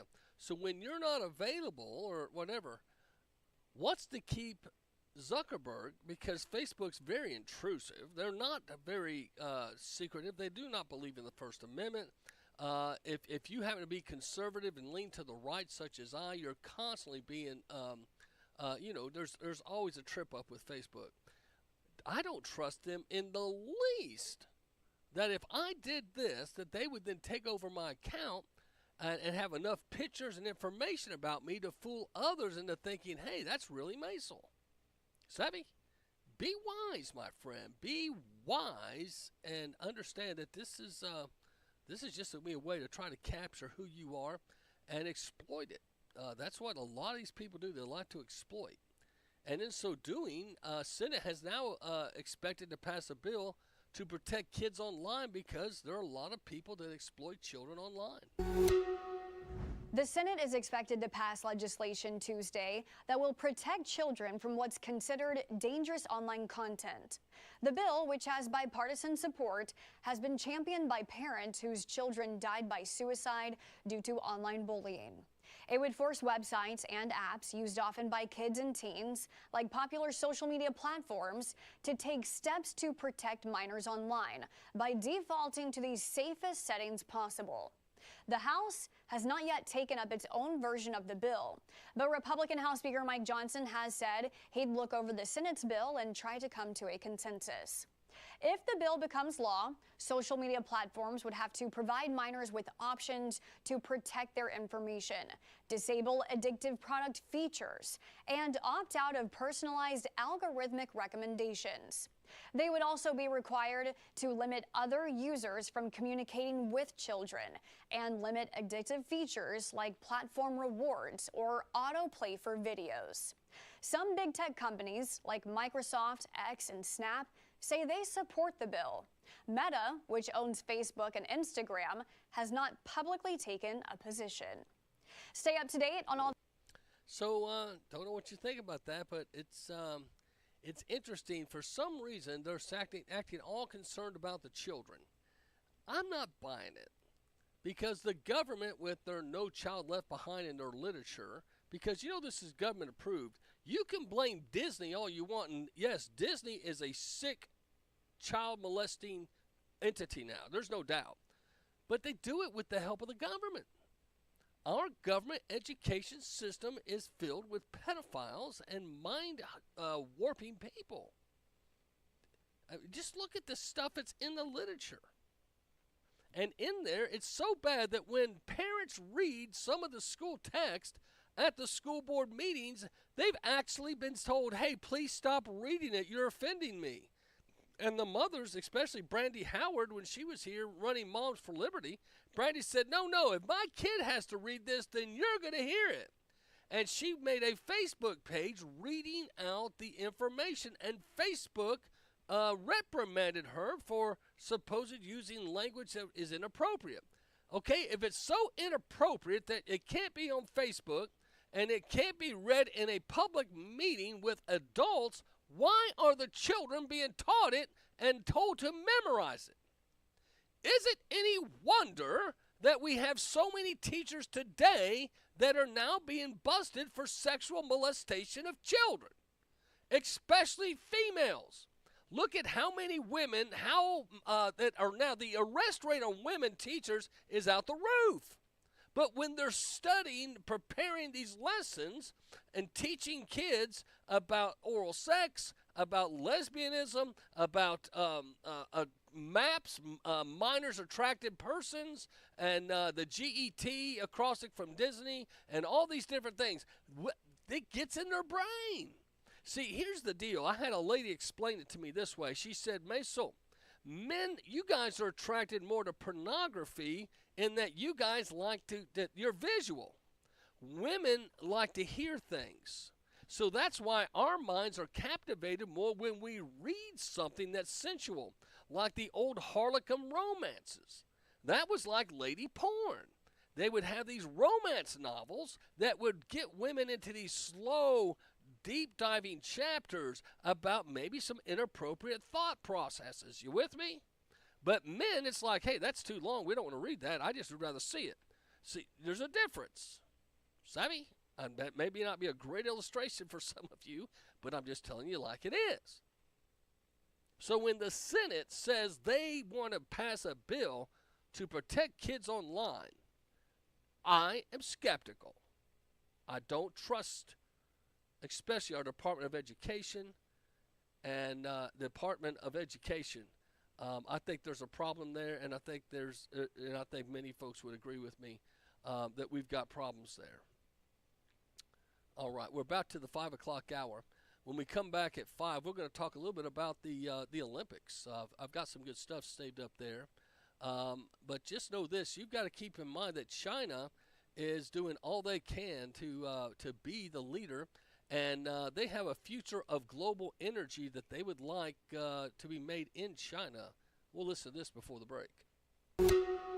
Just like most of the world's products, the future of global energy will probably be made in China. Beijing is currently building out almost 2/3 of global wind and solar power projects, and the amount of energy these facilities are expected to provide is twice what every other country generates together. That's according to a recent report by US-based think tank Global Energy Monitor. They say China is expected to produce enough renewable power for at least 250 million homes. That amount of energy is over 8 times more than what the U.S. currently has in the works. This surge in power from wind and solar could mean China, the #1 country in the world in terms of greenhouse gas production, has already seen its emissions output peak. China generated just over half its electricity from coal in May, a record low. Meanwhile, 44% of its power came from non-fossil fuel sources, a record high. Officials at the Asia Society Policy Institute expect China's carbon footprint to continue shrinking, despite the fact that the country's electric demands will continue to grow in the coming years. So that's a good look that China is trying to become a world dominant leader in energy, and you can understand why. They've got so many more people than most of us. It's the 5 o'clock hour. We're going to take a song break. I'll be back. They're talking about taking our rights away in the heartland where the Eagles play. You can't replace a man with a worn-out hat, or the steel in his hands, or the boot on his mat. I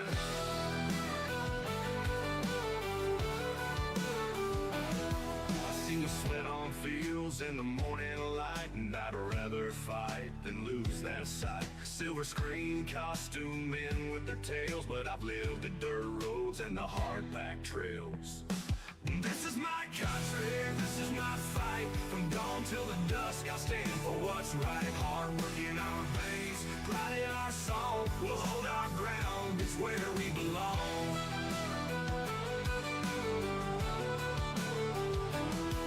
They're crushing the dreams in a factory town, telling us to lay our rifles down. But a country boy's grit, it just won't break, for the roots run deep in the lands we stake. I heard Grandpa's stories about the war and the farm. His legacy beats in the stubborn arm. No sooner the creek can take his flame.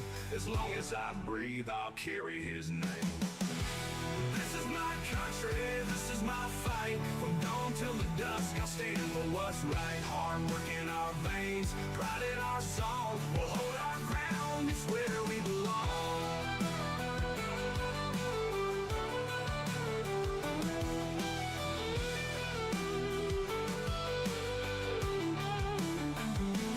This is my country, this is my fight. From dawn till the dusk, I'll stand for what's right. Hard work in our veins, pride in our song. We'll hold our ground, it's where we belong. This is my country, this is my fight. From dawn till the dusk, I'll stand for what's right. Hard work in our veins, pride in our song. We'll hold our ground, it's where we belong. It's where we belong.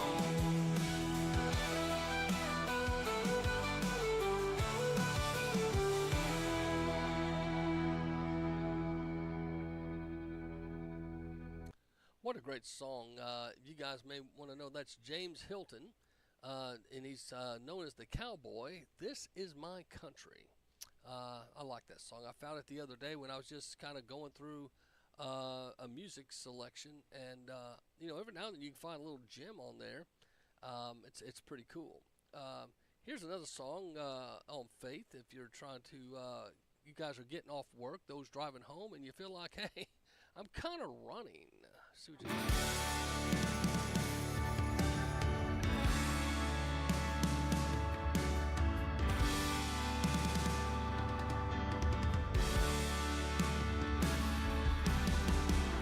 It's been a long time running down a dead-end road, looking for that something that could fill my soul.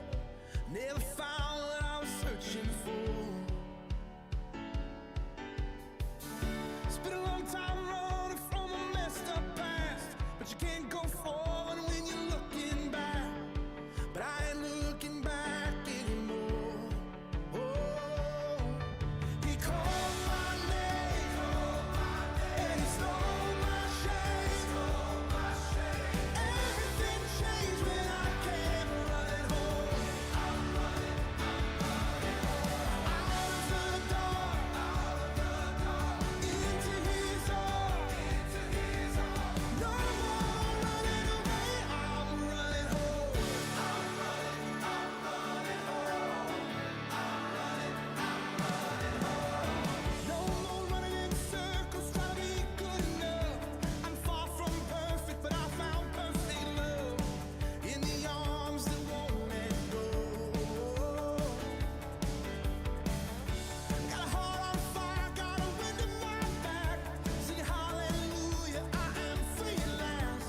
step.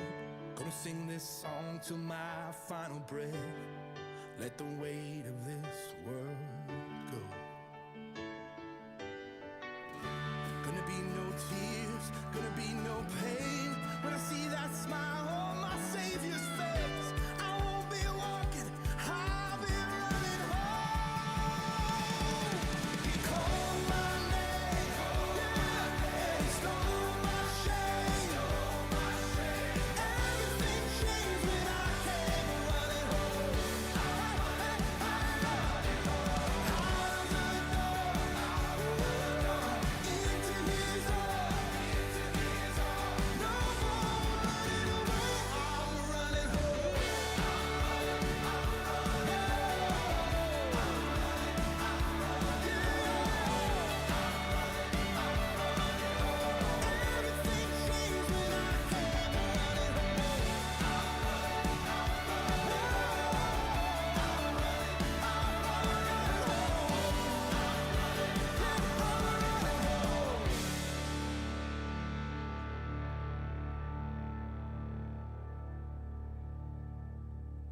Now that's Cochran and Company. It's called Running Home. Cochran, C-O-C-H-R-E-N, Cochran and Company. If you want to check it out, great song.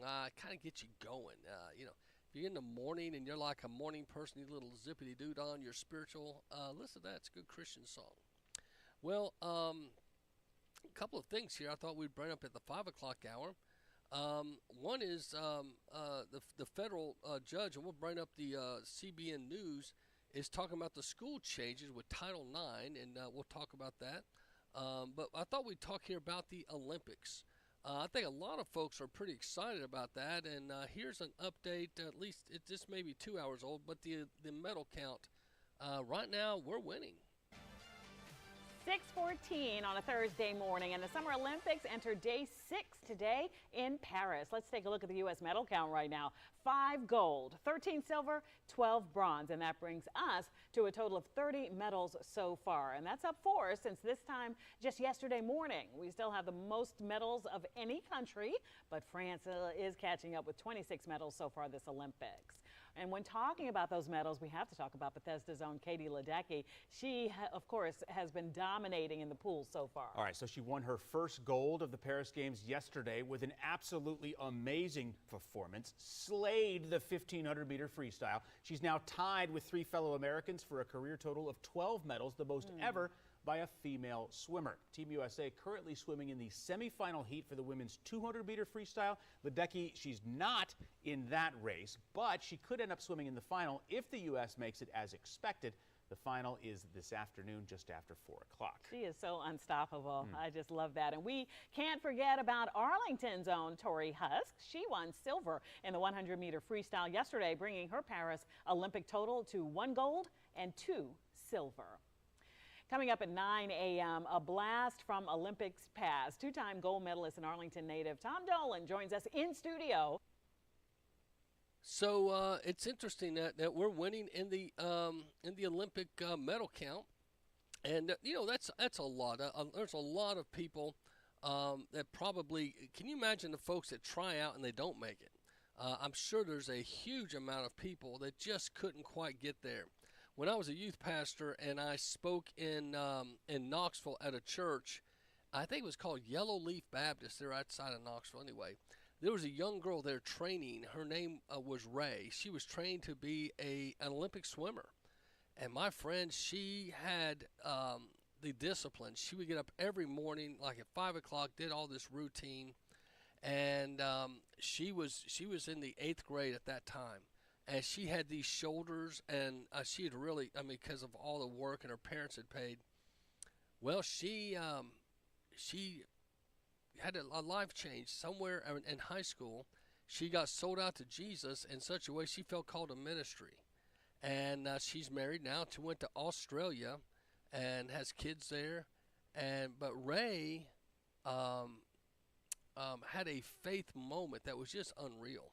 But I just remember, this is a kid I met one-on-one at one of our camps. And she told me all the things that she went through and the diets and all that. Can you imagine all they go through to get to where they are? But one that's really still in the limelight is, I think her name's Simone Bowles, if I say her name right. And here's some info about her. Everyone knows that Simone Biles is the best gymnast of all time, but what people don't realize is just how dominant that she is.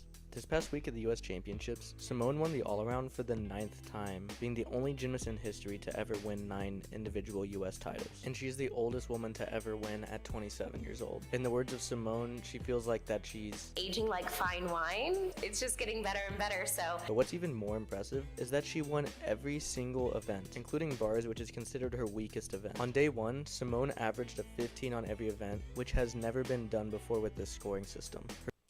So she's pretty awesome. Now, this was prior to getting to the Olympics. She gets to the Olympics, and they started calling it the Redemption Tour.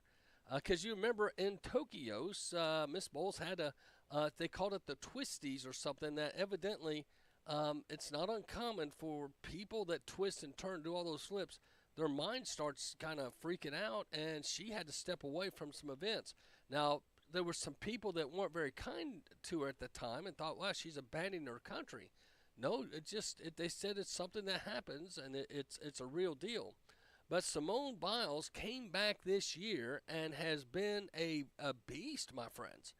My wife and I have watched several of her things, and she doesn't have any of those slip moments. Like you see some of them slip when they do little things.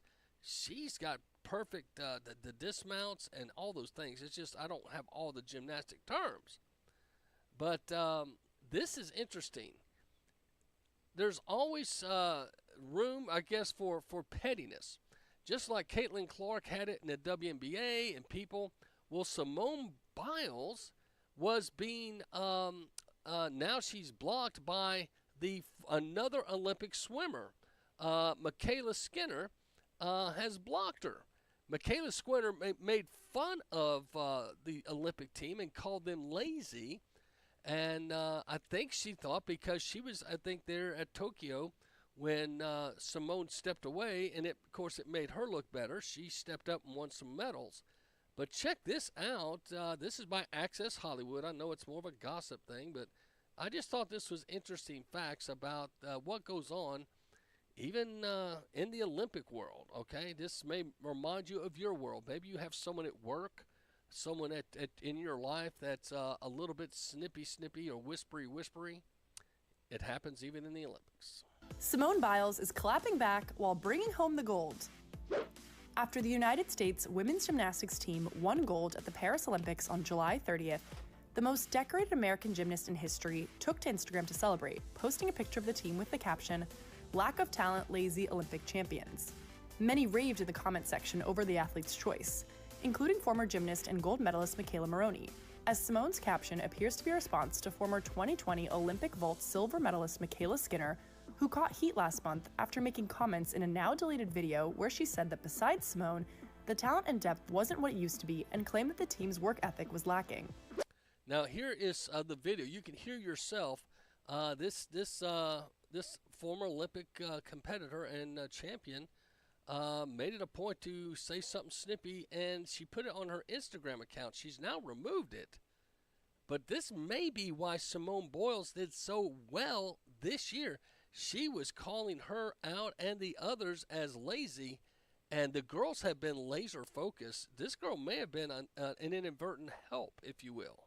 But besides Simone, I feel like the talent and the depth just isn't like what it used to be. I just noticed. That's slamming the whole team that she used to be a part of. Check it out again. Simone, I feel like the talent and the depth just isn't like what it used to be. I just noticed, obviously a lot of girls don't work as hard. The girls just don't have the work ethic, and it's hard too because it's a safe sport. Coaches can't get on athletes and they have to be really careful what they say, which in some ways is really good, but at the same time, to get to where you need to be in gymnastics, you do have to be, I feel like, a little aggressive and a little intense. So, she made that statement. Well, Simone Biles takes group pictures and posts and kind of makes fun of her statements.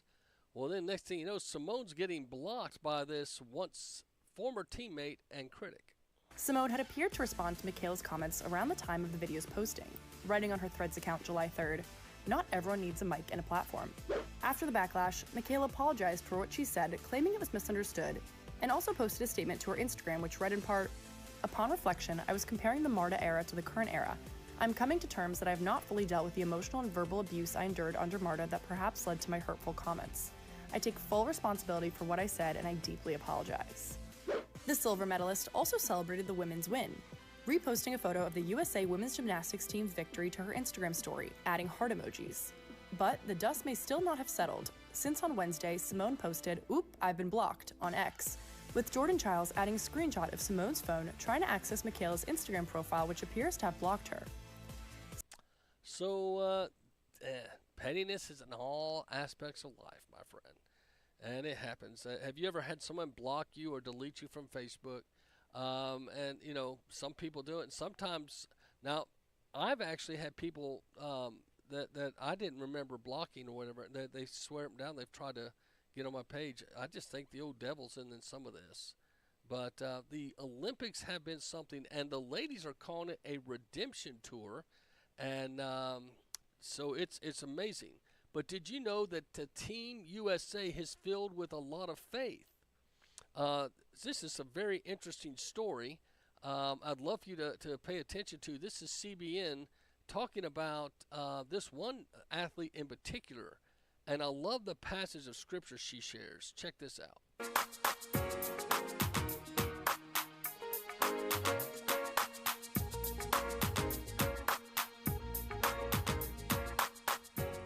Hello, everyone, and welcome to the show. We've got a great show planned for you today. We're kicking it off with Sydney McLaughlin-Levrone.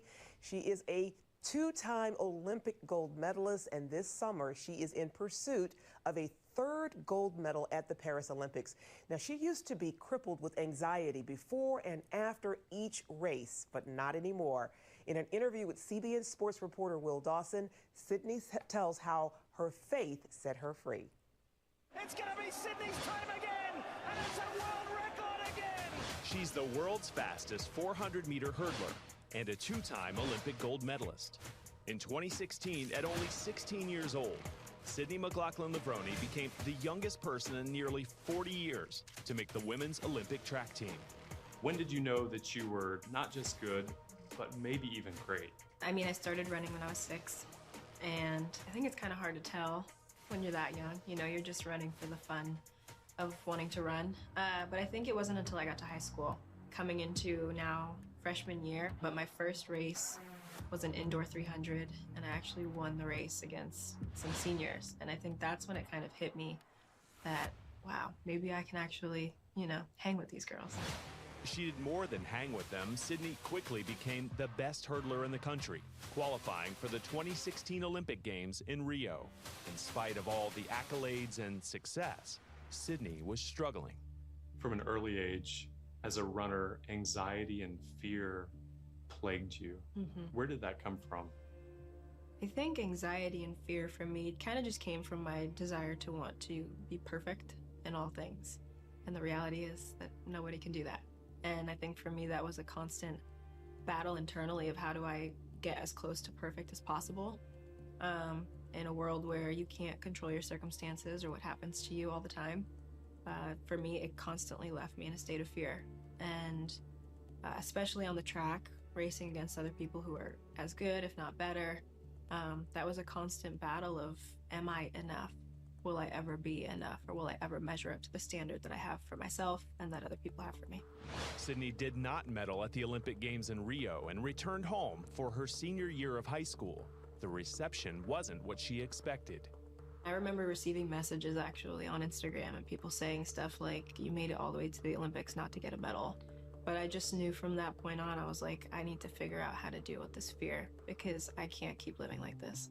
Her next big hurdle was qualifying for the 2020 Olympics in Tokyo. In 2019, she competed in the World Championships in Doha, Qatar. For Sydney, anything short of first place would be unacceptable.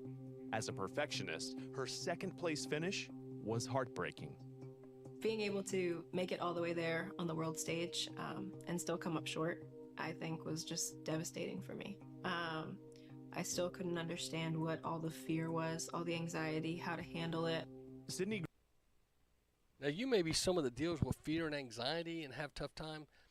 You know, if you imagine, the Olympics is like a job. I mean, you're practicing. You have sponsors that pay your bills and stuff, so you can dedicate so much time to this. So, if you're out there and you deal with anxiety, listen to how she, in the Bible verse that God gave her.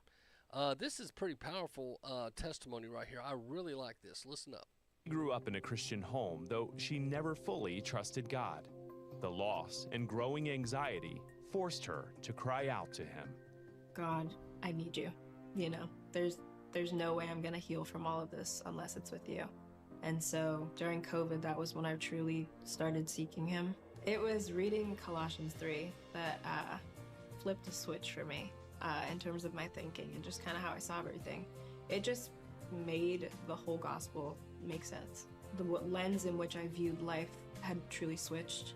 And understanding like that in and of myself, I have nothing to offer God, but it is just the righteousness of Jesus covering my life based upon my faith that is presentable before him. Though Sydney had come up short in the World Championships, she had still qualified for the 2020 Games in Tokyo. While there, with a new focus on God, she set a new world record, taking home gold in the 4x400 relay and the 400-meter hurdles. When you crossed the finish line, what were the emotions? Relief, praise, thankfulness, excitement, disbelief, all those different things at once, but truly just like, thank you, God, for hearing my prayers and answering them, and just being kind to me.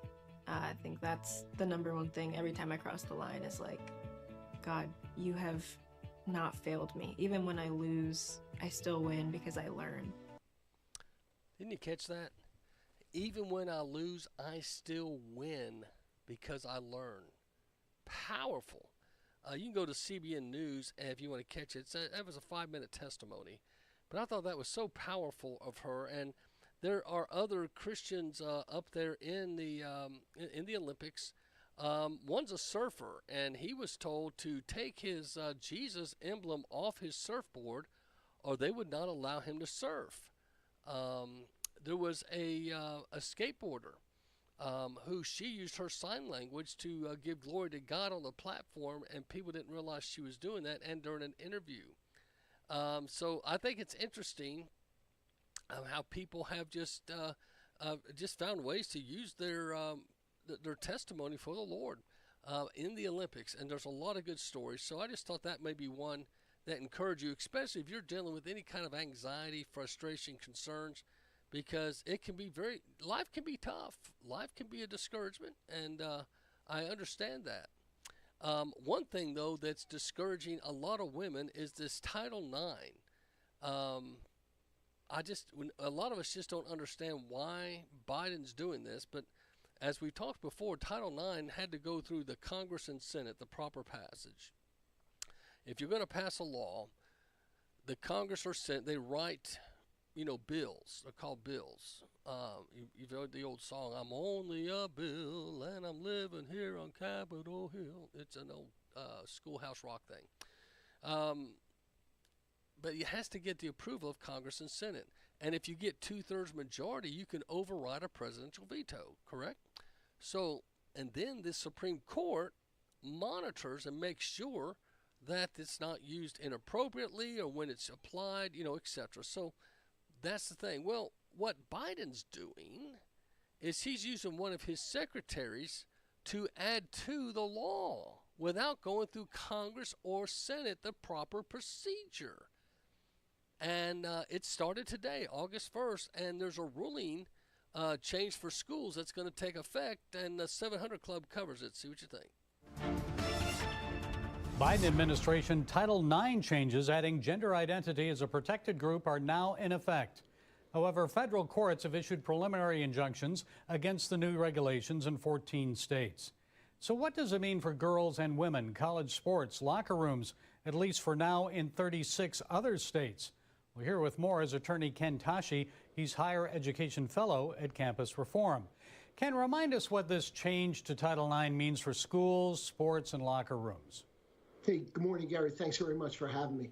Well, the change in the federal regulations is going to have a direct and significant impact for girls and for women, both in elementary, secondary, and higher education. And under the new regulations, there's been a variety of changes that are going to be impacting biological men that identify as females, and they're going to have access to all activities and programs in the educational setting. And that's significant because that means that biological women are going to have to share bathrooms, locker rooms, showers with biological men who identify as females. They're going to have to share participation on athletic teams. They're going to have to share participation and access to, say, single-sex residence halls. So there's a whole host of events that are going to domino as a result of the implementation of these new regulations. Ken, I know you follow the legal aspects of this, so the new regulations are in effect in 36 states. Are they going to wait to see what happens in those federal cases in the 14 states before they move full steam ahead implementing the change? No, they're not. As of today, August 1st, the regulations are going to be implemented in those states where preliminary injunctions have not been entered. And I think now the injunctions have gone up to about 20 states. So in those states where injunctions have been issued, those institutions in those states will act under the existing Title IX regulations.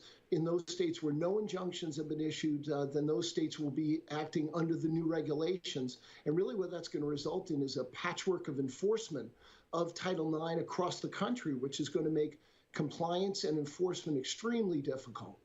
Well, that means 3/4 of the states are moving forward with this. So what would happen to schools that don't abide by the new gender regulations? In those states where preliminary injunctions have not been issued, those institutions as of today are going to be required to follow the new regulations. And if they refuse to or fail to comply with those new regulations, they're subject to a violation of Title IX and a federal lawsuit and potential loss of, among other things, federal funding. Always the money. They try to waive that, and a lot of principals and administrators and school boards bite on it like a dog that's never eaten a bone, and it's unreal. But the money that the federal government does to make you follow their perverted paths. That's why a lot of folks are learning the school phrase called homeschool, and there's a lot of private schools, and people are looking for educational opportunities. They don't like the possibility of these public schools with all the other things going on now. You're going to have your child subject, if you have a girl, a boy, then they may even think it's funny to go in and use the bathroom and expose themselves to your young girl. I don't think this is culturally acceptable. But the world's pushing through with it, my friend. You heard about the opening games there, the opening of the Olympics. They pushed transgenderism in our face, and they mocked the Lord's Supper, and the girl that played Jesus, the kind of heavy one in the middle, she had on her Instagram account bragging about the new gay Christianity and the new gay Bible. She since took it down, but she was bragging about. So yes, it was a belligerent attempt to make fun of Jesus Christ and the disciples. I know some of you say, "Oh, it was this other feast that they were." No. She said it on her. She took ownership when she thought it was cool. Well, the backlash has been tremendous, and a lot of folks have been boycotting, not watching the Olympics. One in particular that's really catching the heat is the women's WNBA team. They've had the least view. Now they're supposed to be. Think about this. They've got gold medals. They've been undefeated until the girls team, Caitlin Clark, beat them in the game, the All-Star game. But they're supposed to be the repeats in gold, and when they beat Germany, I think it was the other day, they said it was the lowest crowd of all the basketball games, men and women. It was the lowest turnout. And there was a Chinese girl behind the bench that says, "We want Caitlin Clark," or something about Caitlin Clark. And Brittany Griner turned around and said something very unkind to the child. She has since apologized. Interesting, is it not? But this Title IX transgenderism has got a lot of folks upset.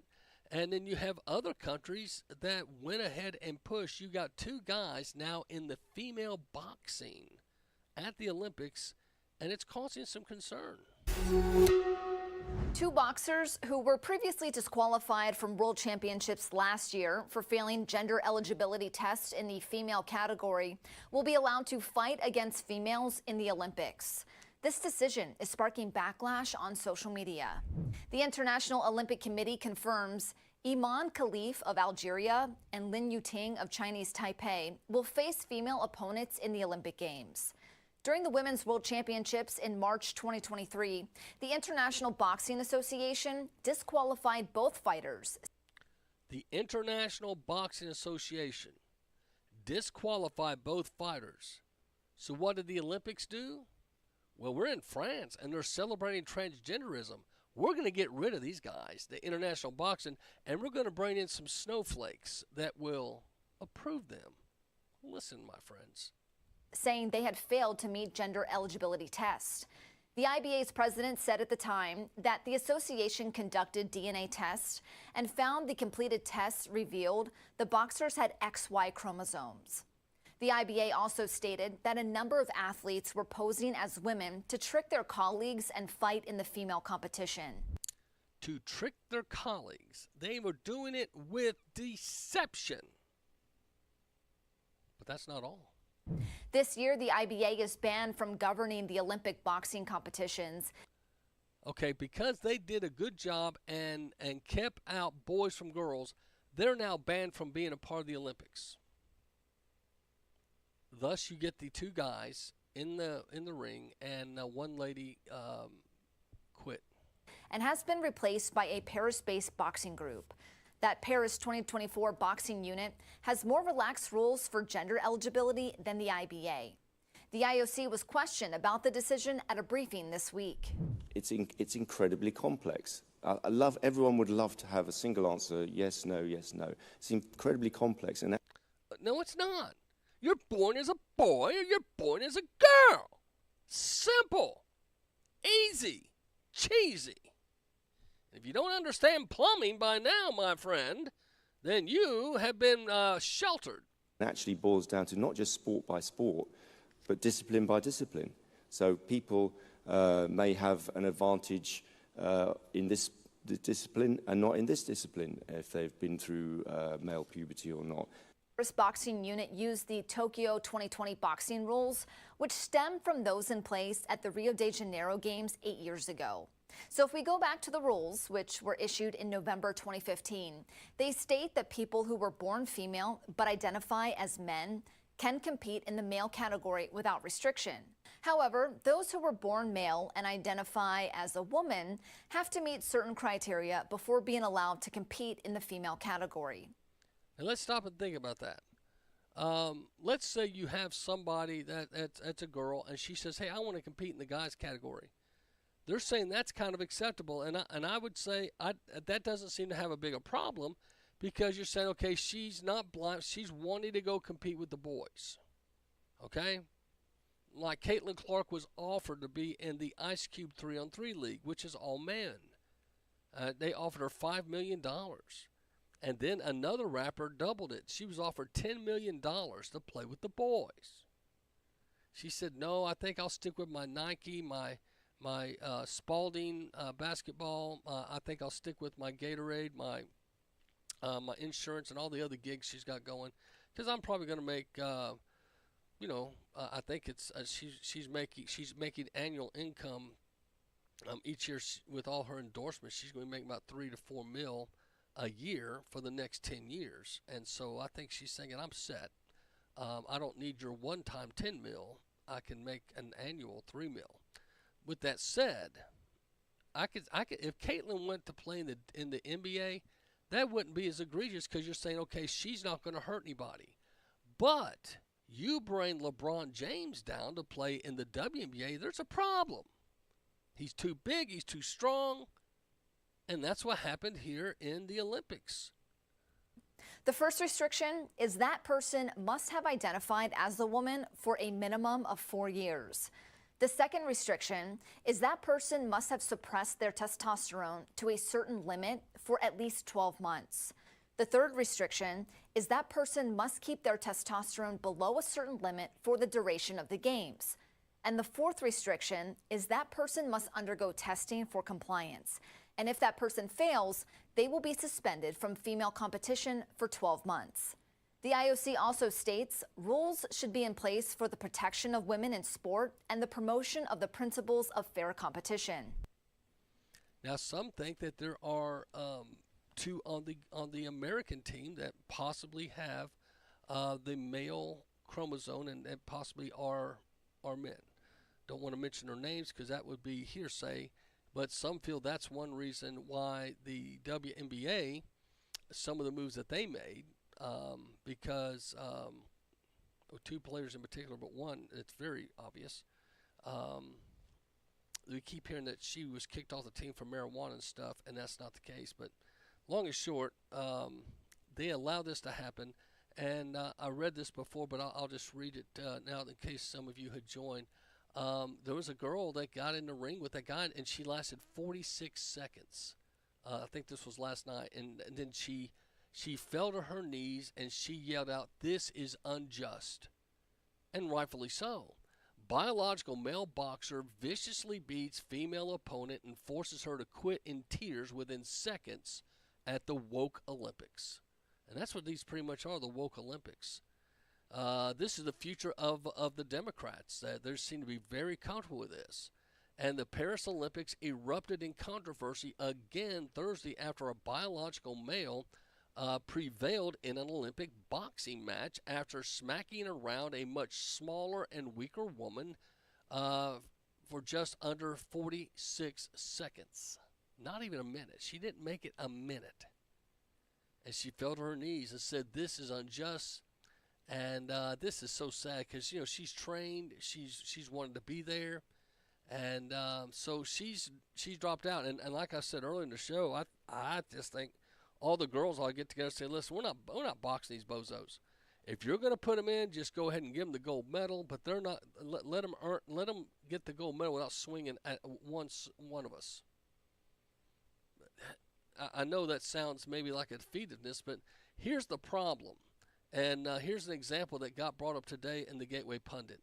Okay, there's a 17-year-old female volleyball player who was paralyzed with brain damage. And you're saying, wow, what happened? She have a car wreck? She fall off a cliff?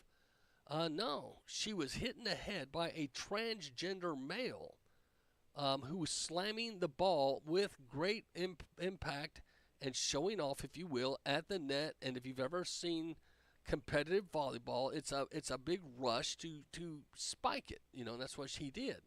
So the Paris Olympics erupted in controversy again over biological men being in women's sports, etc. But there's a father that wanted this to be remembered, and the uproar comes across the heels of another contentious event, a boxing match between the Italian. Well, she just lasted 46 seconds. I mentioned that. So this was a match in volleyball. I believe it was high school, and the difference between transgender athletes and athletes with disorders of sexual differentiation is significant. The transgender athletes are individuals whose gender identifies differ from the sex they were assigned to at birth, involving psychological and often medical transition process. On the other hand, athletes with the disorder of sexual difference, such as those with congenital area, and I can't pronounce that last name, are born with atypical chromosome grandia or a different sex development. So basically, they're trying to give a little path for some of these people that maybe have some kind of a birth defect they're trying to imply that makes them a male or female in the mind, but not in the body representation, I guess is the best way I can say it. But these boxers, it's just unreal. Well, Peyton McNabb was paralyzed after being struck by a transgender volleyball opponent, condemned the Olympics for allowing trans boxers to fight women. And this is on X, and if you go to the Gateway Pundit and look up the article, you can watch the videos. Of course, we're radio. I can't show you videos. But this again is what's happening. It's pushing into the high schools. And as I told you today, August 1st, it is now legal for boys to go in girls' bathrooms unless your state is one of the 14 that's petitioning the ruling. And again, this was not done properly. Biden did not take it through Congress and Senate. He just treated it like an executive order, if you will. And so if we vote Donald Trump in, Donald Trump on day one can unexecute it and take this away. This is another reason why you should really consider who you vote for, because Kamala Harris is the most liberal. In 2019, she was voted the most liberal senator in D.C. for 2019 with her voting record. And she was, and she still is. And I think that's something for you guys to try to keep in mind as you're picking on who you're going to vote for or who you want to represent your families and your values in D.C. Because when they get up there, they have to make decisions and they have to do things, that they're leaders. They represent a constituency. That's why I like Chuck Flashman. See, Chuck Flashman will sometimes call or we'll talk about something. But one time I asked him, I gave him my concerns, and he voted because me and a majority of us called him. He told me later, I would have voted the other way if you guys hadn't called. But he listens to his people, his constituents. That's why I'm a big Chuck Flashman fan. Plus, Chuck also helps us feed the hungry. So does Senator Gardenhire. So does Greg Vidal. There's a lot of good people out there running, and I appreciate them and their heart for the hungry and the homeless. See if I want to make sure I've got you all the news clips of the day, because we had a lot of stuff hit the news today. And it's rather amazing how fast some of this stuff has happened. But here's something.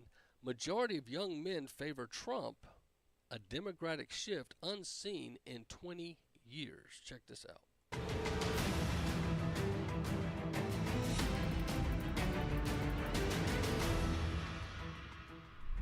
Young men are shifting toward the Republican Party in a way not seen in years, creating a new split among voters under the age of 30 and adding an unexpected twist ahead of the 2024 presidential election. For decades, voters under 30 have been a key part of the Democratic base. However, this group is now showing signs of division as young men are increasingly supporting Republicans and former President Donald Trump, reversing their support for President Biden and Democrats in 2020. Combined Wall Street Journal polls from February and July of this year show most men under 30 support Trump. And if that trend is seen on Election Day, it'll be the first time in more than 20 years that Republicans would have won over this demographic. However, it's quite a contrast with young women who still strongly support Democrats for Congress and the White House. And these female voters are getting more liberal compared to the past. Young women are more concerned about climate change, strongly support legal abortion, and favor forgiving student loans. On the issue of allowing children to choose their gender identity without parental approval, men are strongly against it, while most women are in favor of it. Did you hear that? Ladies, are you in favor of that? And far more men than women support building a wall along the border with Mexico. It's social and political issues like these that are driving young men and women further apart come election time.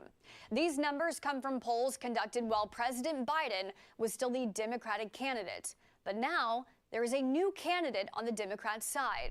So the question becomes whether Vice President and likely Democratic nominee Kamala Harris will be able to win back some of the young male voters abandoning the party, or if Trump and the GOP have a new stronghold over the demographic. Hey, thanks for watching our news update.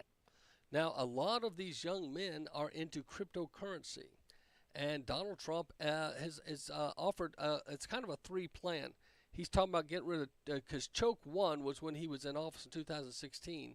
He's calling it getting rid of choke 2 because they've gone back under Biden and tried to discourage the Bitcoin trading and the Bitcoin industry.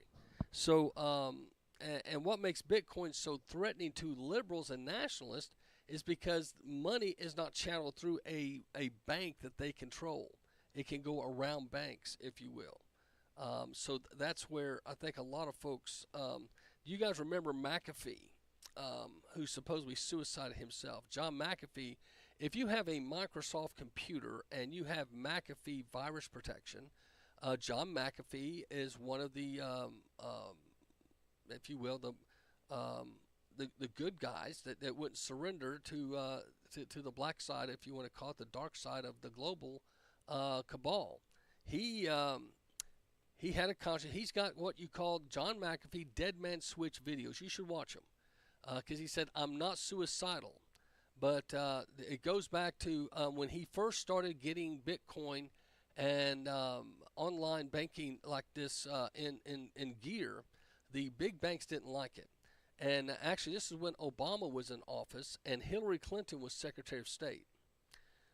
He offended Hillary so much that she had him banned. Now, he was a dual citizen of America and Spain, but he was one of these that was in with the group, and he used to go to the embassies. You may not know this, but they have a lot of secret meetings around the world at our U.S. embassies. Think about that. With Zoom and all, why do we still need embassies? Because in those embassies, they have what they call a SCIF. They have special rooms, where you can't get signals in or out, and that way they can have these private discussions or private presentations. So John McAfee said he had his visa banned from being able to attend any of the secret meetings because Hillary Clinton had banned her. So he decided he had a little vengeful. He gave all of the Obama administration a brand new laptop the next year with his new improved John McAfee virus. What that did, it gave him a back door so he could download files they were unaware of. That, therefore, my friend, it wasn't WikiLeaks, it was John McAfee that got hold of Hillary's emails. If you remember all those emails, he then gave those. I know that's breaking news for some of you. He then gave those to WikiLeaks and other people because he was very upset and he was being vengeful. He even posted pictures, and he had a tattoo. I will not whack myself, meaning I'm not suicidal. He put a tattoo on his arm, and he said, if you ever hear that I've suicided myself, I'm telling you now, I'll never do that. He goes, but I am going against a very evil group of people. When he named out the Clintons as one of the main ones. So as John McAfee, who was a big part of the early cryptocurrency, if you will, and the Bitcoin movement, he was a part. It's like a revolution mindset. They wanted to have financing that went around the banks. I mean, how cool is that? So anyway, I'm not a big definer. You should get with your bank advisor. I'm not trying to give any financial advice, but learn about crypto. But go look at the Dead Man Switches of John McAfee. Very enlightening. I've watched them, and it's interesting stuff. I've not watched all of them. I watched enough to see, okay, this guy was in the inner circle, and I think they took him out, just like I think they took out Epstein, just like some of the other people I believe they've taken out. So with that said, Donald Trump has said he would make America the cryptocurrency of the planet, and that meant these young guys. So I believe that's why so many young men said they're going to vote for Donald Trump. This is a big game changer. If Donald Trump wins one of the demographics the Republicans haven't won in over 20 years, think about that, for 20 years. Because many times these are the kids that come out of college that they've warped at the collegiate level to hate parents, to hate America, and hate any party or group politically that represents American values. Okay? But bottom line, everybody likes the cha-ching-ching in your pocket. I don't care if you're a liberal. I don't care if you're a Democrat. I don't care if you're a Republican. I don't care where you sit on the aisle. You'll never tell me or convince me that you don't like having extra money in your pocket. And that's what Donald Trump's all about. And when he starts cutting taxes and doing some of the things he's done before, and everyone has more money in their pocket, shabam, that's good. But if you are involved in Bitcoin and online trading such as that, and you can go around the banks, avoiding some taxes and some banking fees, etc., yeah, you're going to get some excitement from these young kids. I don't understand it, but my son-in-law does. He's done very well with Bitcoin investment. But again, I don't understand it.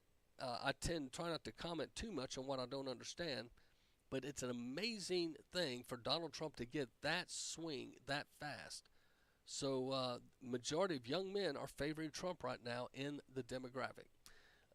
So as you start thinking about that, you're going to be with me thinking, wow, as this election comes closer, who will be the one that turns the tide? There's always a group that you're not quite sure about, and it's going to be interesting. So anyway, moving on here, let's see if there's any other breaks here I haven't brought you to know about, look at. Nope.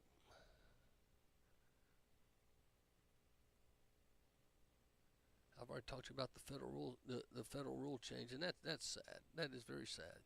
Well, a lot of folks are concerned that the future of our global energy is being bought up by China, and I've told you that before, that China has infringed upon the global, if you want to call it that. But the other thing that China's doing is they're buying up U.S. farmland near military bases. I reported on this before, but I thought I'd bring it up again today to remind you this election is crucial. You need to vote for someone that you think is best suited to get China out of our lands and away from our military bases. For American Military News, this is On the Radar. A Chinese food manufacturing company bought 300 acres of farmland in Grand Forks, North Dakota. That's about 25 miles from Grand Forks Air Force Base. That base is home to some of the military's most sensitive drone technology. It's also the home to a new space networking center, which is critical for U.S. communications across the globe. Military and political leaders say the land deal fits a pattern of Chinese subnational espionage campaigns, where commercial and economic development projects are established close to military installations. Both the Democratic chairman and the ranking Republican on the Senate Intelligence Committee are opposed to the project. Grand Forks mayor is in favor of the project, which calls for construction of a $700 million processing plant that would create an estimated 200 jobs for the city. A wind energy project in Del Rio, Texas was canceled earlier this year when the state officials realized that the land was within miles of McLaughlin Air Force Base. The Chinese company behind that project was owned by a former Chinese military general with direct ties to China's ruling Communist Party. Also on our radar is the social media app TikTok.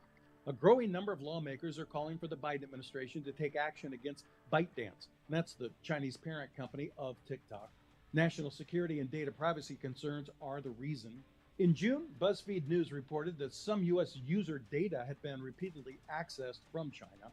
Meanwhile, the UK Parliament closed down its TikTok account over similar privacy and data concerns, saying that risks associated with the app were considerable.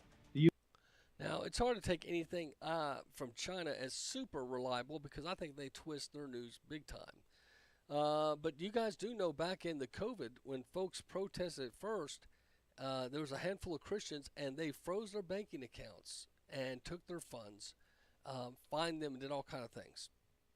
I say that to say we're getting close to that. That mentality where I went to a Dollar General store not too long ago, and the guy was just filling me in on all the security protocols they have now and how it's going to get to where in the past he said in the future I won't probably need cashiers. I'll just probably manage the store, but eventually I'll probably replace. I said, "Are you serious?" He goes, "Oh yeah."